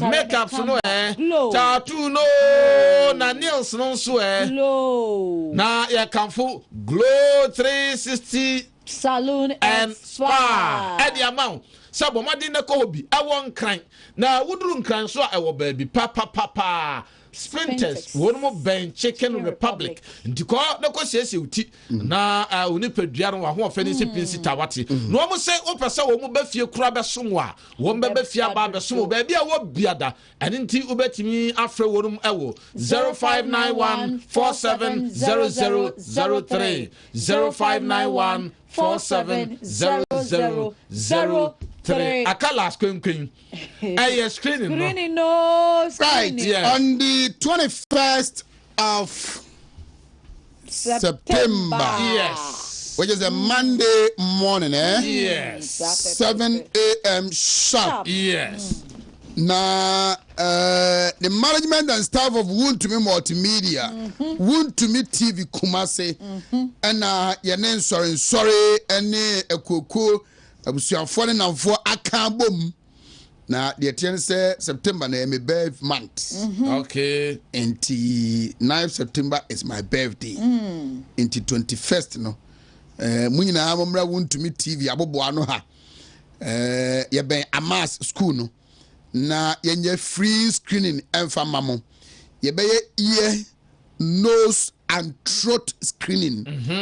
Wasum uhinim ana wominim that's what I'm saying wasum uhinim ana wominim na wey aya doctor for makwadare was anhwem mu e wo komfo no che abanyara sabia no na eba ye wia ye be dental screening so wo sino ne wo sia chinam no ne ho nkɔ no ba nyina no we so ye komfo no che teaching hospital dental unit no na eba ba ye wia ye eye screening wani enso so no ye be ye mu nhwehwemu ene ye doctor high consort omo asafo gwal fuel station achiwa omo so eba na omo wi balm of Gilead alternative clinic and diagnostic center omo so abaye general body screening kai say Monday 21st September 2026 and yedi jumene 7 a.m. to 5 p.m. Then komode woman say yeah screening dia ma free no yeah ma unro no oba ye besa ma oduane edi. That's right. Refreshment no item 13 Balm of Gilead clinic and diagnostic services no me ba cho over from 0539863838 Kumase omo the cabin MTN for na chi wonu ma woman Eja hotel and next in the edition mu Accra Westland Hacho omo by Starbite and Atakra de Queen of Peace Edna Hotel ben Zoom Lion and chen hono ma womo a number ni bio 0539863838 Sounds a new leaf malamix. I know I am malaria and typhoid. Edru. New leaf herbal mixture. And you have menstrual pains, no ulcer and pals. Cocoa edru. And a new leaf herbal capsules. I know you for infection, STDs. And then have a bema, so you bema de fukua. The blood of Jesus, Junction Honoma. And I be who new leaf for say Omabom 0244101372. Ofra omubajo so Harry B Rentals say a canopy modern chairs konya abasui carpet a generator PA system mattress and tables for your wedding, your parties, your funerals, your other programs churches now your conference ahodo ni pe bano most of them konya nkwa entimi and welcome woman odo ni be che breman DVL for na chi wonoma arazo be friend 0243 249197 and no Harry B Rentals now no the Grace Baptist restaurant no sebra nebedidi akomoya obitimi ton ne panyini akomunti obitimi ton ne monyam akomunti obitimi hye no ho akonfo me ba chaw ekomoya we adiane bia kanka my favorite abunabunu no green soup no odi ebra mo jollof plain rice fried rice mutu banku bibia Grace Baptist restaurant na we there Grace Baptist intino yedi kan ate ho kama where you na wudi a na sasa yare divinely me ba chobe ko amakom Grace Baptist church inside one ma na wa we word ndi dwumadi bia pese place orders no 0243928313 and I free na day to day I click or say bra na adie bia yo how everyone who about the driving license is going to question now opposite ye eye test edimawa a day to day eye clinic no me 8 a.m. to 4 p.m. no Saturday almost at 9:30 no more 2:30 p.m. Kwamo omene Adakoja Technical Institute no Parasia Pharmacy no na eben na 0242571439 beba so data for ku ma metrase na honorable Kwadwo Banahene bedi akon enso emetrase na mini take over ha mehwe ne mu se on the major no kwam na akọ na mehwe ne mu se chairman NS Kweku Eji will also join us yemedi nkomo na yentua so blue water guards mukọ fight galamsey ne emu nkro ana posifo achi omu se woman nam galamsey site agigi sika and wache no gold board and honsensem gold trading abanyi eye eno so nkomo no eda yapono so ebi the issue of unemployment graduate unemployment and so abayasem kasiye eda kromu a yedi hu nkomo and pay my running with through Honorable Kwadwo Banahene say road in mame increase we ni kakra no enipa womo akofan krata say they want to occupy the various national offices no and then so my running with through that list na yentra say osomo fan 216 Ada 24 Mumfam Resisting and Dr. Fuku's were fe looting than Sabu Street. No, a few rooms winter and CBC Paddy and Yasso Kitua. Chief Quajo Banahini Bediaco matching. Jawan, you say, Naminadum, Mounsway. I was sitting in Cassia. Take over here. Oheneba. Nyamiadum bibia ya kama pa. What did you pay? Anopemnyendidi. And I'm a coming here. Said the onim no. Mecha nana amakomhene na edu mensa asare. Na amakomhene one na matan konyawa amakom nyina ma mencha na mencha wo fa banyo. Ofa banyo kwame wusu. Mencha lawyer Kofi Obriye bo. Kofi Obriye. Lawyer Kofi Obriye bo. Weekend no ofi oba betia. Weekend Michelle baby na oshishu bi na hanko for the shoe no so. Obe kakra. Betia champion for sa ko kesmen abusuafi ko chia. Yeah. Bibia kama. Dada Boko, associate professor Solomo Kwati Fuku, the only Rasta man with that hair. Associate professor Marching. Now here. I don't know. Man so to say. Honorable Chunwa Fukudia Fuku no ye. Oh, Chunwa Kudia Fuku, and our mom will be in power when he now so here. Omo Jan and Wendy Monye. Regime changes ain't change you over. Their time will come. But a peaceful. Everything is. And pay nationwide National Lotteries Authority. Edmay for a demonstrate Eduku Jan Abubo Muti almost a condition of service. Living condition of service. Aye ding. Umaketu bi atiakem. Abain bona.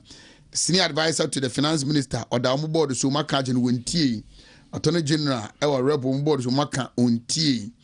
Nti enibra ba to form offices nyina omuso demonstrate. Nti ababeka for the first time who's a disabled for a demonstration ewa Ghana mountain so no. A number of demonstrations are so and what near Penisia Ghana for Nemuno win so abba kahum. Enti Yamfa non Shasie a powerful asset under this government. And then the promise of a reset, especially for Ghanaian youth. We promise you automatic post in placement home Konabana.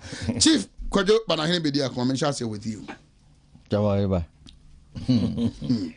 Akwabini was pete seniwa ya kachire mo seniwa seniwa yufu montie seniwa dinde seniwa adwumayefo montie seniwa dinde seniwa dinde seniwa 133 seniwa dinde seniwa Ayuba. I didn't tell me you are a host, Mamma Saba yesterday. As a movie. Near Winnim, no dear, no Winnim. Any power Winnim, no. No Winnim, no. Near Winnim, no dear. And young pie bought. And then you're fasting, yeah, Chaco. So, wow, shit. Na ba ho na do ani ko woso na ta da ho so a na was like a bomb. There's a beginning of what will happen starting from next year. Unze ga for ko mo de ga for ko strike na no ya na mo start the end for be use nyina na e ba ko pe omo no make sure say leadership no do ho mo nkrofo e den e ka ho asam ne ba na leadership na ya make sure say no akasa wi a Ghana ha leadership nya akasa na obi a eden ayedin na sam nasa nka we de nka de say research no ni oba yi patru ya tumu pa o nkania ya tumu pa ensu ya tumu pa. These are basic necessity service wo ayi ewiase nyina woti krom na wonko nko sensu a ohia ebo na koso ne de ofom kro 28%. So adwumefo aketua Kufuor 25%, even at the under COVID, to move 9%. Your person just watch chuma be chira ma uku discount me nyehwe. Nanso no nkrofo no mo namo a ye na point is no. They was page mo. Page na point is no mu e de. Ama no ko duru so kra, ntisi wo na Ghana sika nyine kra ho.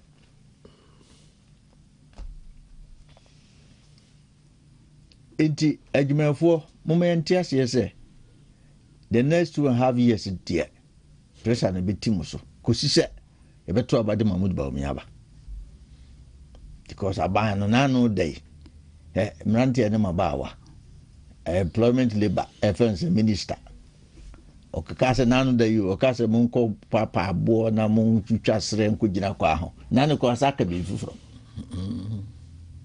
health minister our cast say we youth dia 133 beba yie di amount dano ho a ose adwumayefo nkola no yenti ose o modoso kra do omdoso omo a yen fa omo adwuma no o maketua na kamba 11 months omsha ase so mutuo ni aka mu nyina omo mfa ma omo asufu asa be kafia esa be ya dadwene amadenes aban esa be ba enti yetuye nyina ye hofo bibia wo man mu bia ne nkoyi on mom's up to date nkoda no Jesus for courses on placement in ready up to date nkofo na epad bia ma omuma o yeso wo sikani nko ade a obenya baby school apako so kufu at the time awiemfo batim koprempe eni opoku ware ene yentesa the new my system no nyina wo Ghana ananka de ko enim bia no nsem bibiri wo ho ye boa ye ho manka mani tumu yi after COVID ne Ukraine for offense Ukraine Russia antokwa ye wiase ye to boa ho anka tumu ame abeto aso ane e de ama wo mo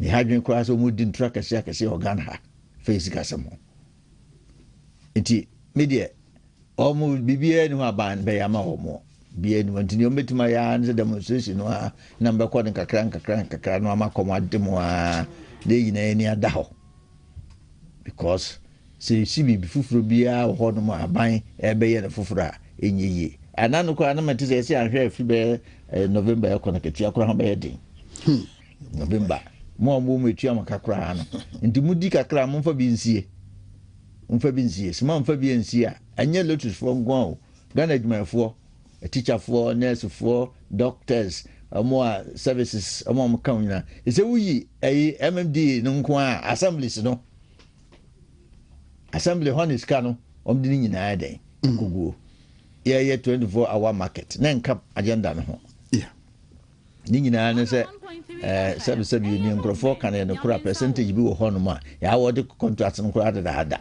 nti omo mfa so market ya nkrofo ye adwuma wo ho no yitimi bu market ntiku bank dan ne abuagu school dan ne abuagu because people want to take their money when nya sa ase amanya nya ode no sika no be sa ahye 2 year assembly e ho no mu a aban di sika no kase ni nyina de akogo supervision kura minim se na ese koso nkofo ba bi omo ye omo adwuma ye pam wo omo do mo kotena ba bi ba sa mfuturo mu ne de obrekon bi am do mo kotena mfuturo mu timi de market na akọ ama na yi ya e bi ne ho no aban sika no de adwumafo ho ba koso a kire yen wo ya ba adwuma bia anya ba adwuma fo nko a we ya $50 na ba fom spare parts for businesses Ghana ha se nkoso kwajibo siano kura wan hwe abe yoka because unye nipa mo meto ne ma no the taxes ya omo increase VAT no from 4% to 20%. The dollar no form na so tax no be say amabo no asa akoso kura se tamana dollar no e wosoro o wie pita no de kutiapo timampani de abin saying say amemu de onyade na so dum kuma dum no ma the record personally for himself while creating the headings will be benye but say will be mind there na mesre no wa hwi a e be say ne na no na ye no ko na Ghana for the prayer plan chiri se to se ya kudu 2028 dia ene mampeni bedu se ho free so no mde prae ne bepam no ka sense onko home bayan so dia ni wayi bejo wayi mframa obejo mu kanon ko anan kan yon ko so ya ne nan tie dia hwe wo mo Ghana for no ana hwe ya anam se hono mo pe o mo mbufu ya yenkoto aba osi obi ni nua etika mu kufu adunia etika mu tv etimu ntibi obi nua kuta private jet oba ya ato private jet bodo fufuro de bia obedi president bia no ni nua ato private jet obi ni nua e the whole mine amano anya ba ko nyimienu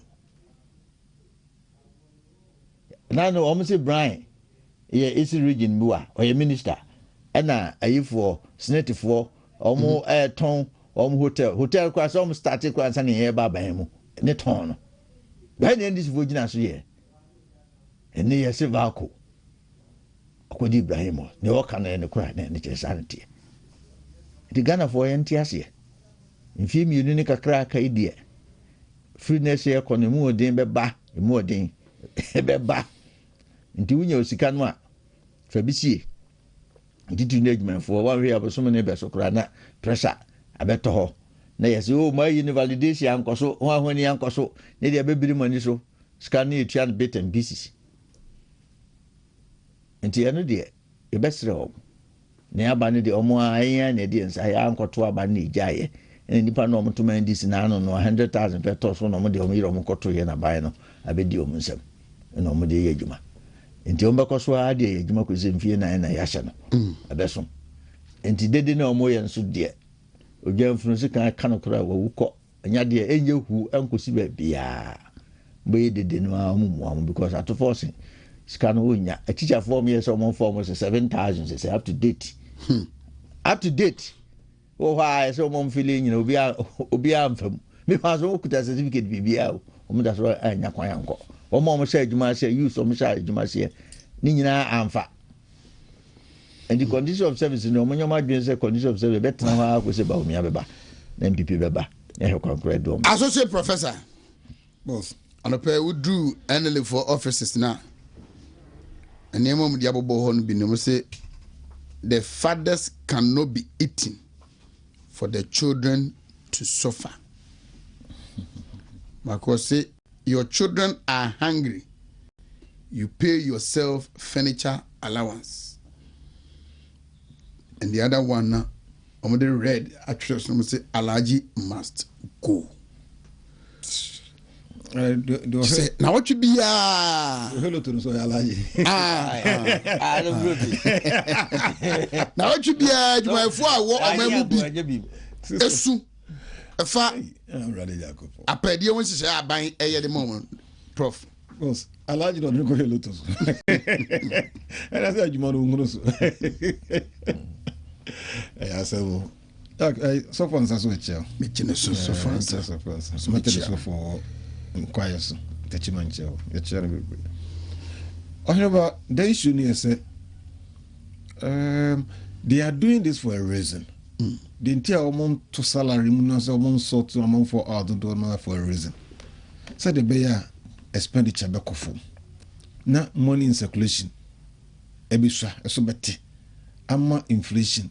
Above for manase be maintain the one till say workers back off for salary negotiation. Until workers in court salary negotiation. Normally out at the boss out at inflation rate at the bench way. It is all inflation at 3% as any of our salary.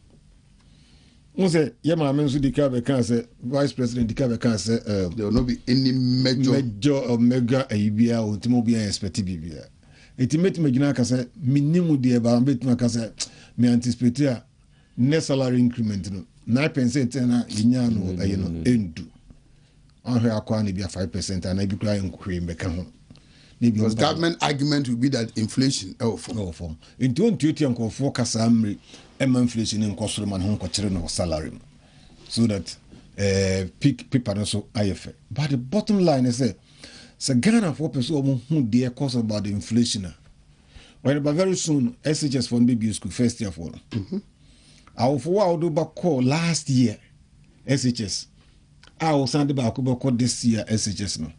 A cow born last year and this year and the last 2 years. Can you now born? I said check a difference. Say difference near 3%. 3%. No one say economy no inflation near 3%. So say last year the economy be out here. So admission fee was a trunk. Any chobos. Uto chobos 10 cities. This year now better 13 cities. No idea to say inflation 3%.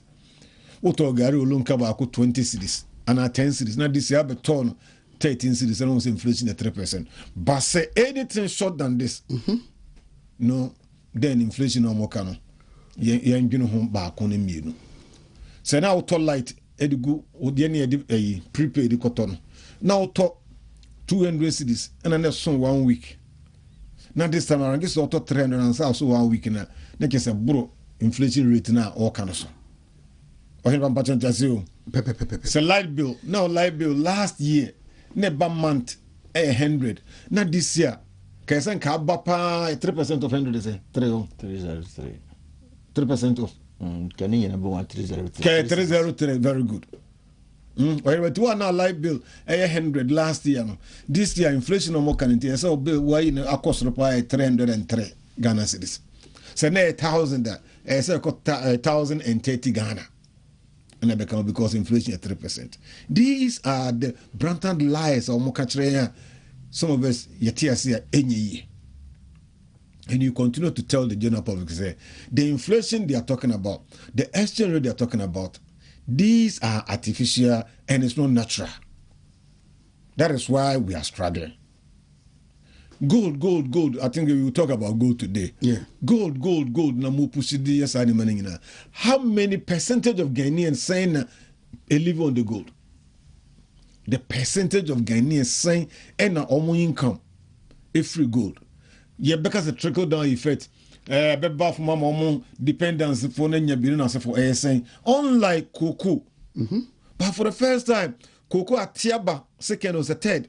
I'm a gold number by 63% of our export. Senke gold like cocoa and I'm getting 63% now. Boss and carbons and economy ni more drama ni pado do no enjoy because the dependence ratio on cocoa as it used to be no very high. Almost 50% of all Ghanaian farmers are cocoa farmers. And when it happens that way, we get something better. But for now, no, we are not getting anything from this. So, sorry, if one lot of one, I want their previous condition of service.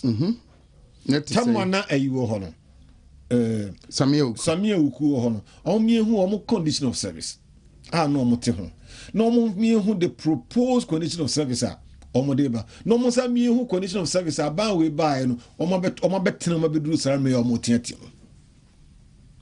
No more workers are now or more increase and also matiso. What are their projections? Or more revenue is saying, almost expenditure is saying no more they can't we know.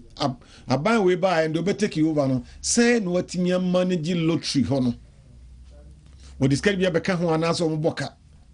Because someone team manager moboka de be idea. So you can't demand any salary increment and other good condition of service. So then the managerial issues. So Sikaba will bring the consolidated fund most whatever no mama. That one is also different ballgame altogether. So they can do us good by breaking the figures. No funding in Amrani. But you saw to them because I'm more about Mokasa too much. I bet we call for about Mokasa too much. Health minister, then Akando. He spoke a whole lot, and not some of us talk say, or buy our things were going to be different. Yeah. As we speak now, Busa said, buy 2 years down the line, almost 2 years down the line. What has happened to the national Ghana Health one? And as a health director, Minister of Health, Minister of DNSC one, at the Papa Bakopen Abekon. Dear no more, dear Beckham, even at the computerization now. Yes, for paperless. Yeah. Hospital now had free an alcohol from Sukrana be who records in a super. Some are saying that it's not working. Conference and limbs was a whatever. It's not working. drones so no how to say partially working and it's not working. Nurses for the sutifie yen post what has happened to the health sector, education sector? You can't what do you compare a duchum you reduchum aduma no ye pa na kwese the abobo ye compare Mercedes Benz. Difference in that claim you don't see any innovative way be abeka you know. Up till now, I'm posting to crowds or whatever crowd. Or moving now, phones so bunch of and then I'm school and no more I did near my buano because anticipation is so high, expectation is so high. To more do margin in the buze. If my father said, "Come back your poku and kubitu," I said, "No, I have said to talk on near Magu. Me one near my cross in your mind." Agri sector for the first time in the history of Ghana, cocoa.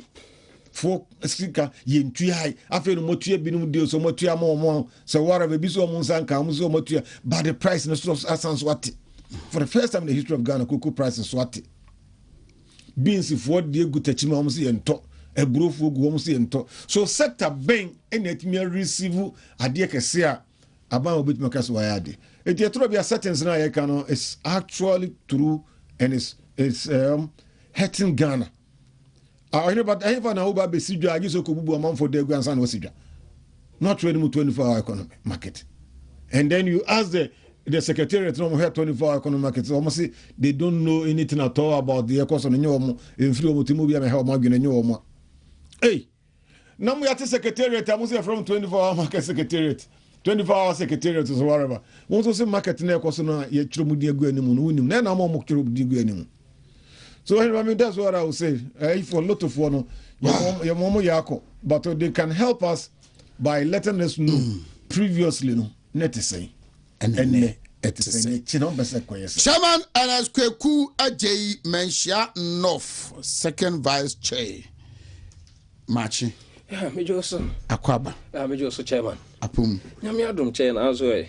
Nyamiadum bako. Enrame yebi obukrum. So for Chabosum area. Oh, okay, yes. Some would you maybe me a second we are a foul number. And a credit. MP way. Yamiadum. Program number yen so called Boko. Yamiadum pa Mamenchia Fujina. Namenchia and penny for a bit more. Raw for ne honorable. And idea.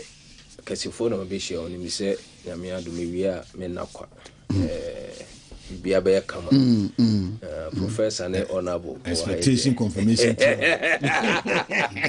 na edikan ye beda mention of for nyina say the 7 electoral areas we did the mention of right beda constituency for nyina say na yada ye honorable MP honorable Akwasi Kunadu ebeda na sepa se wafato no ho so se the mention of kan se mention of for soma no so nkodi djuma MP bi pepe bi mfamra fie enti so okọ no kwa chichire a o so oba no besanim e de chire timamufo enti no ho djuma na ogusu a wo ye community engagement there yeah. Them say no drain was very good at least. Say yeah boss no timemu for so tie. Nti onabo ye ne sen no obeshia all the 7 electoral areas. No madi nkomo. Na baby a omo how no mama ni hu na e constituency ni mu na aka akire no a wontimi enyeye no. Mo mani hu na se ne be ya wo prayer obehunu baby obepre de afa. Enti ono so ma yehuni so far oba yedwumadi a wadie empuntu a akoso lobby a olobo a egusu a ekwan MPP sha ase ne egusu a omo ye na afi nso esum ohuni say yes as an assemblyman for no complain say ombehia nkania enti nra no so no okoche nkania over I think say over uhwemu abebe 400 to 500 pieces. Okay. All the electoral areas. And all the Acadia so calm so moqua, electrician, but born who sick as no. Or they become and a boreholes or to two so no. Or commission ye at the ma almost say, yen sumna Timamufon, who's a book room, one of our problem ɛyɛ nsuo nti no ogusu a ɔyɛ o share boss another 8 enso nam kwaso yɛ 2 insulation no so gusu obeye nti hwɛ mu a Oheneba ɛyɛ akontabuo ne bebutia o man no ana nie ɛwɔ so wɔyɛ ɔmo nso pɛso yɛ ka ho no nso no we tie from education to health to all other sectors within the economy no nso no or touch it on no matter manfo no so huni baabi a sese Ghana ya begina wo how ne amani hu na NDC aban de yekom ani so far say sene ye to ani ye bo say the assembly say this kana bre wo mo in the community the local agent also development ne show mo nsa basically the bre wo mo ni legacy project so meto aso no ayebo achibidi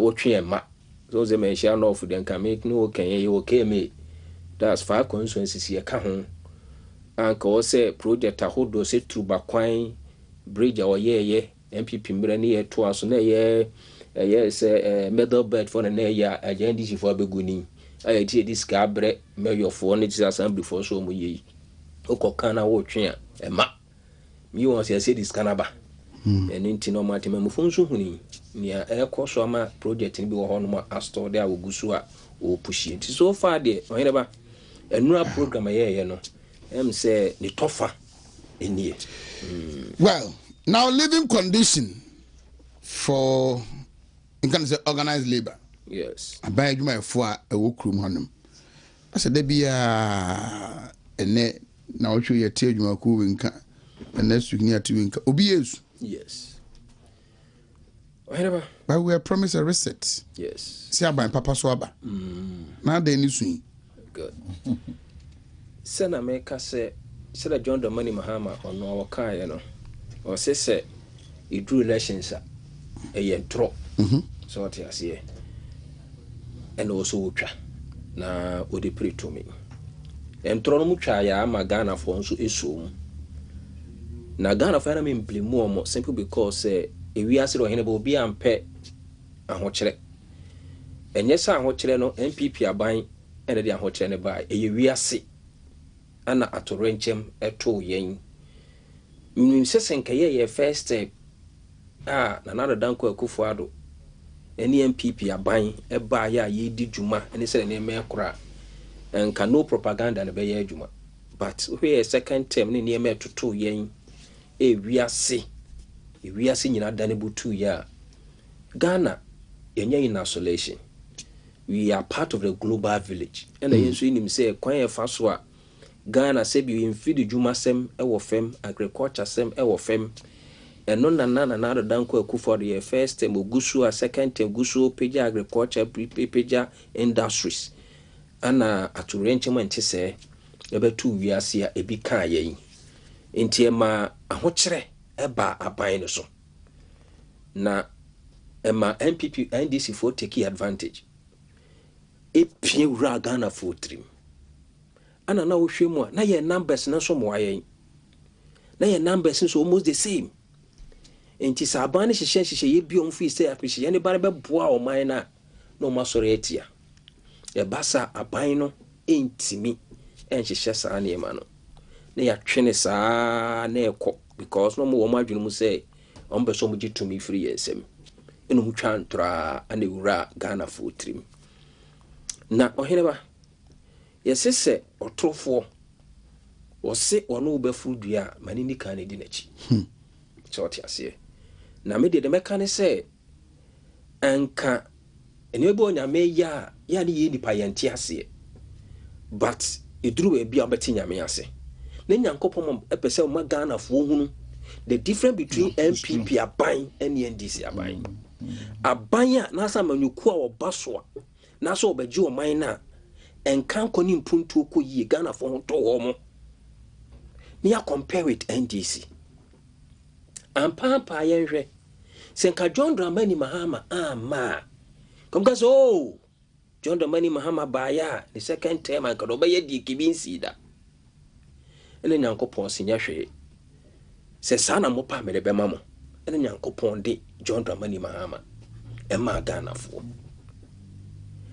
ana me no kase Oheneba nyankopɔn ama yɛhu ɛntoro ɛne sɛbesɛbe stibo nkɔ so a ndc foɔ yɛ sɛ yɛka sɛ yɛnwene na yɛmfa nhyehyɛ yɛ mmara na mmoa ɔman temamufoɔ a ɔmo ni bi baako ɛno nene ama the living standard of all other categories within the nation obia esu na nyame nwanwa Oheneba na nka yɛ kasa yi yama yɛhunu sɛ inflation wɔ fam anaa meboa 3%. Yes, inflation wɔ fam, dollar wɔ fam. Na sibi inflation CTD Oheneba. E ko se bia. E ko se zero. God no. I don't want to get it. Esa bazero. Anako negative. O de me twa na se. Ntina me ka che Ghana for say. Enye senka 25. MPP fo ntimi nye. Ba bia na Dr. Muhammad Bam ya hyehyɛ economy ni di free ba yenwa yehuni ye latter getting to the latter part ni hu say ehye ni ahyehyɛ no so aba ba bia na 54 afi na ate aba 24 enya se sika na ne yapego ngi ntimi fa nhye dollar ni mu ma ne mat zero ke betimi but because of adwene ni anim nyansa wo amamu ni sikasam hyehyɛ ye hu say no yenya ne kakran na nu ankasa in taking a level but NDC for a kind am Ghana for no munim at all for say at na nim economy at na betimi aye ana to buy na sika ya pegu ho dollars any events go for what you sika ya pe or cost sign no di be share dollar yi mu na artificial eti na ye di catch yen na Oheneba me enye me nwanwa as at that time in 2023 na me to koko saying dokon na me to ne saying me best school fees na ye saying and na et saying and no na Ghana for na o ma twa mo adwuna si so o mo compare o na me electricity bill na me tua as at the time na see inflation was soro na dollar was soro no na me tua electricity bill saying water bill na me tua saying and na man na Ghana for who say no NDC for that o ma ma ye hunu o mo de $7 ani a ho kira ne ye wom adada yen am ye de tumi ahye o mo nsam ene ne o mo hye ye ne ye ma akonfo Oheneba enti se labor unions su a Oheneba ya fe no mo hu the reality on the ground o ma hu se no amemu na MPP bu no NDC de no mo bu no ye opposite direction hwe ye time ani ese o memu odi akatua ne etum sen ene ombo ma ye sen eno anene Ghana worker biara wo ya abanye dwuma e dey compare I say at the end of the month sikana abandon mame no MPP times and they did 3 weeks and they did saying and then the almost say Oheneba bosome ne beso no na sika na sa because o ma di card scan kura age sika ntimi twa ma bosome sumpo na se na me kan o de me twa na say before ansa na yen ka se bosome ne kura nso na yen ka se akotua ne beba no na sika no o mo say friend say I owe you ye di agege enti bank ne bezo na bank na sa atete overdraft finance wa me serve you me logistics officer procurement what do you say overdraft ni agege di kan di sika na jebosia from banks ansa na bosome na so na kada wanim ene se o ha bank ne mfra wo se bagi loan ko ye adwuma wo se ma mini ka ma wo sika na bosome nso a Mateo onim se na bosome na nso ne sika na den asa eno na ne timamufuo abadwuma yefo yesu sika no enuru fie bosome no nso na sika na sa da ye dika didi wo yanim ansa na bosome na eba na so ama ketua no ye de akote ye ka right enti Oheneba so mu di so John Domani Mahama dada ye Prof, my member should be away. Ghana's economy, Gold Board, Bank of Ghana, Gold Purchase Program, and this is what Samuel Ogu has written, that on this issue of Gold Board, the 22 billion lawsuits and the concerns raised by the minority, I believe we must resist the temptation to reduce what are very serious matters to the usual political back and forth. The minority has raised important questions about the losses reportedly incurred by the Gold Board and Bank of Ghana on the gold trade transactions and operations, whether these arose from actions taken independently or in collusion. These are matters that cannot simply be swept under the carpet or resolved through propaganda, political rhetoric, or attempts to shift the conversation away from the substance of the issue. The figures being discussed have been captured in official report of the IMF, and therefore the right response is not to attack the minority or turn the matter into a political football, but to provide clear, credible answers. The media also has a responsibility to interrogate the issues objectively rather than focusing primarily on discrediting those who have raised the concerns. At the end of the day, this is about getting answers and doing what is right for the country. If the figures or conclusions attributed to the IMF are inaccurate, then the government should provide the evidence and give Ghanaians the appropriate counter answers. What we need is facts, transparency, accountability, not distractions. The minority stands with its leader and the leadership, and we will continue to insist that these matters are properly addressed in the interest of Ghana.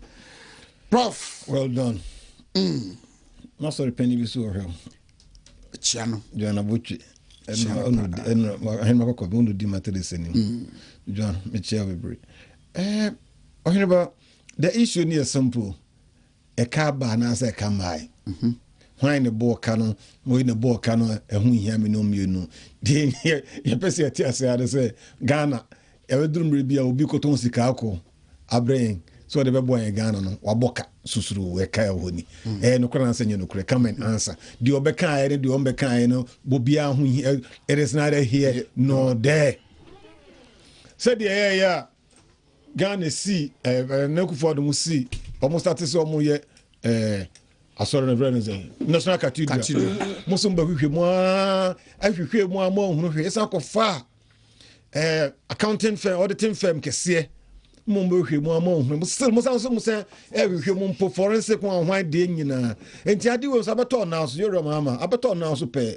And to where Rasta was there are three sides of a liar story. Your side of the story, my side of the story, and the truth. The truth, and they say, pay. Accounting firms need be before now. Hey, one price hotel and coupers no more. So the only be breeding.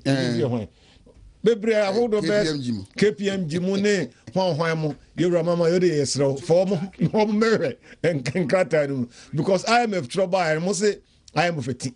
Money had to do. Say I am a boy. And I am a boy, dear. I quite a soft was a Bible, you know, Moon penny puff of fraud, no metro, Nagana for who say, gold Namcotono, and for so about some Magana as a for so. But as it stands now, the noon then say, what to good, no, Aboka. Here, woman, be free, Sammy, bedroom, Sammy, and Mrs. Calco, Aboka, Coy, and Namu, the economy, see no Montone Basabasa. In either said the all two gold new experience. Yeah, Lucy Bibu, because gold jedi, and tis a banchi jedu, and tis a old tongue. I'm a nenes you. Gold jedi, yenny tell chroma crown among for the Abyssinia, a beating of was a gold. Oheneba be our hadder. Oh, yeah. I'm going for me the sign beef fair for near Bon, a trunk of 20. I bet my basse. Samidian Fiacora, I will know the gold who gather. Now, what the other Cacacia question and say, but my bass will be the Biada and I know. In a gold is very almost 20 friend. You cry about some gold. But some demo, dear, I hear us some of him cause idea. Young who. You know, Mary Manumi, said a bear next time, signing money, a binya day. And see, as you speak now, dear, pair, dear, IMF, dear, per investigation among fire, the treasure, a car, abafi. Amama a canne buy. Now gold, we are depending too much on gold. What about point about Sanyo my can be that touch? Okay. Was everything attached must tend to gold. Into pay gold now, my very was say, or Mumwana, my people soon be under gold. None the refuge. Niba penance and power or so the bedroom and now than the gold. Sana says the echo. Ya force ama gold abeye the leaders export. That do 63% of our export. Yet translation you say idea gold sikano. When ban common invest ya de for kamino musical translate. Memo example bebre. Time you go gold no your man peneda kofo nya gold no mo started to be to ho no na na kufa odum buy no e no bi to abi no yi ya free HS nkora o Ghana nyina e ko school free wo. Some of us I propose say nka gold number na nya kese kakra no electricity de ho kire ne bo so odene ka onyi gold scan bi emfa nkoye solar emfa invest wo solar alternative energy na hot de no so meka ho na moaye etikiyenti no na bia 3 regions of Ghana de ke depending on solar nkwa ne hu se gold no ba ne nya eno efiri. Number 2 gold sika no koko ane bo aba form na so ati bebrebe no enka mfa gold sika ne bi enkusi koko farmers no because obi oton banku so okoto eburo na eburo bo ayedene ne se nka tie bo ofo edikose mo oton banku mo nya nfa so. But what they do go to Otoya, not a $1 we say, hey, no dollar, I say. Me once I approach now you see, and also na good the local industries. For the first time in about 10 years now, industry growth at the Timiko and people man could do 7.8%. Also Tiba 2.3%. Now say industry and grow, how can you create employment? To no wonder say youth and unemployment grow by 13%. Iti awofuma mutie ne mpanifo mutie enye so bi bo obi achi per the air corner approach omu use na omu force say foreign product be yefo no mo mani use to omu nya adwuma nyo because no rational businessman, no rational entrepreneur na be produce Ghana ha. So no be yen kokọ ha. Now one more be a koto box ba ko beton ha 310 because our force the gold is kana kwese dollar ni mu ama dollar na ayefo ama akoko no bo ayefo tin imported one ayefo do yen ha dominance te wa no ontimi nko yen kokko no fasolo nkoko no yen blora boboka etino o wo se farmers no yen blora gise bro nye bebe ebe wura September October no be yen for 3 months pe de o mu yen nyina e brown no almost is the layers no nti obema layer na to kosua 3 years 4 years oba akokora bo abrewa duro sewa time na no odina ba market beton ama enti akoko brown akoko sewa brown no wa chinchine what the two aduano so this is no to nyina tutu ah master this is no we are hwenye yi wa jine wa to aba the two nyina agine wa mre we are hwenye yi what be nko no mutimi ye on more serious note. Eti obi anan ko bayen ko blora day all year long now obefa nkofo adwuma he's not able to do it.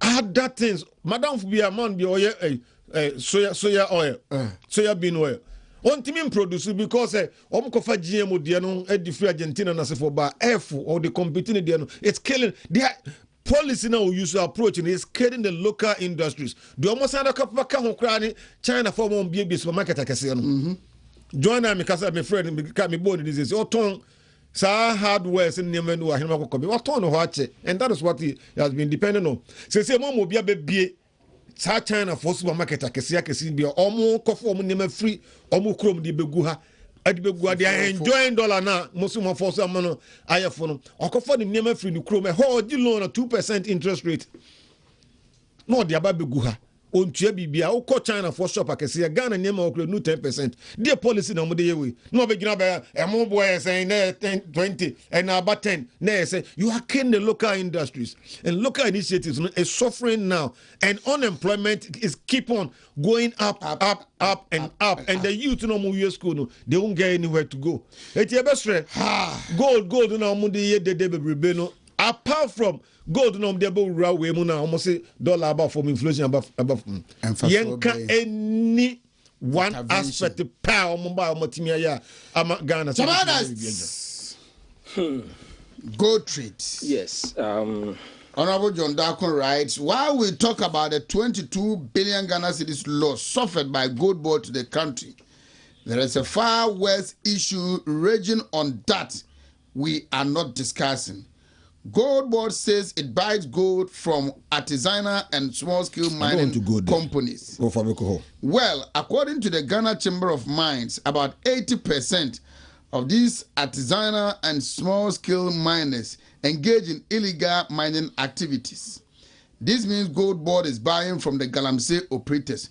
So next time you see a brown water, remember who is sponsoring it. Next time you hear about poisoned water, cyanide-infused food items, and degraded forest, remember who is sponsoring them. May God help us all. Honorable John Darkon, Swami MP. Chairman. Yes, Oheneba. You catch them say MPP. Ye leader, Dr. Mahamudu Baumia, Nipa Bako. So what June no de and she say to her in the pam pim and in your home for so. Now good boy nina if they hang you must say na se wa ngoba na se akwala ya wono na nyawo dia na wan ntetie na won ka ho akwara no suban on te ase oye niema bia for you to understand and appreciate the by the amount but the otete akwala akoro wo no wote asem na se ebina NDC obi anwo wonimu and to Gold Board asema ye kan Dr. Mahamudu Baumia MPP da ye son ye yen hyehyeye hyehyeye go for oil go purchase agreement ni ho ahwan na process ni gusu ye hyehyɛ ho mara and NDC buy on be fire ene on betu ni din Gold Board ya te ase no kre obi anka say Gold Board in hyehyeye enye pa na die na aba na ye ka ni ye kan nyina ne say omaboka Gold Board omo abogana foka na ye na disi fofu so omo ye so smart say ombe divert the discussion no na omo create propaganda na ya be di echi ye ni echi sa afanyo marking so waje taku so waje stempoa we are not interested da ben ono be ya agreement ni say humaniska ene ye de na sa time no amka na ne na obeka enti which means say would you tum say kan wabo enti oni afanyo marking ya agreement wa maniska enye sa se mo meka ene ti wabo kro no muna mama Ghana for tia say ye nya de ye ton Gold Board kana mo ban baba be ni yie ana mo ba ye redeem barely less than 2 years mo boka 22 billion Ghana cedis no Oheneba me nkare bebreu de meka nie e de ba de ana sa sika we ye de ba Ghana e be ya maye Oheneba so wo for teacher for Ghana ha si ye for teachers si ye tu omo ka afia me ye me calculation no e betimi enipa 50,000 to 90,000 teachers no say sika we e betu omo ka 523,809 teachers for 1 year. 1 year. 1 year. Teachers do betu omo ka for 1 year. Yeah. Ma memra nurses. Se ba nurses a e 572,916 nurses for 1 year. Teacher do say na befa. Se e ka teachers do befa e betimi afa teachers not less than not less than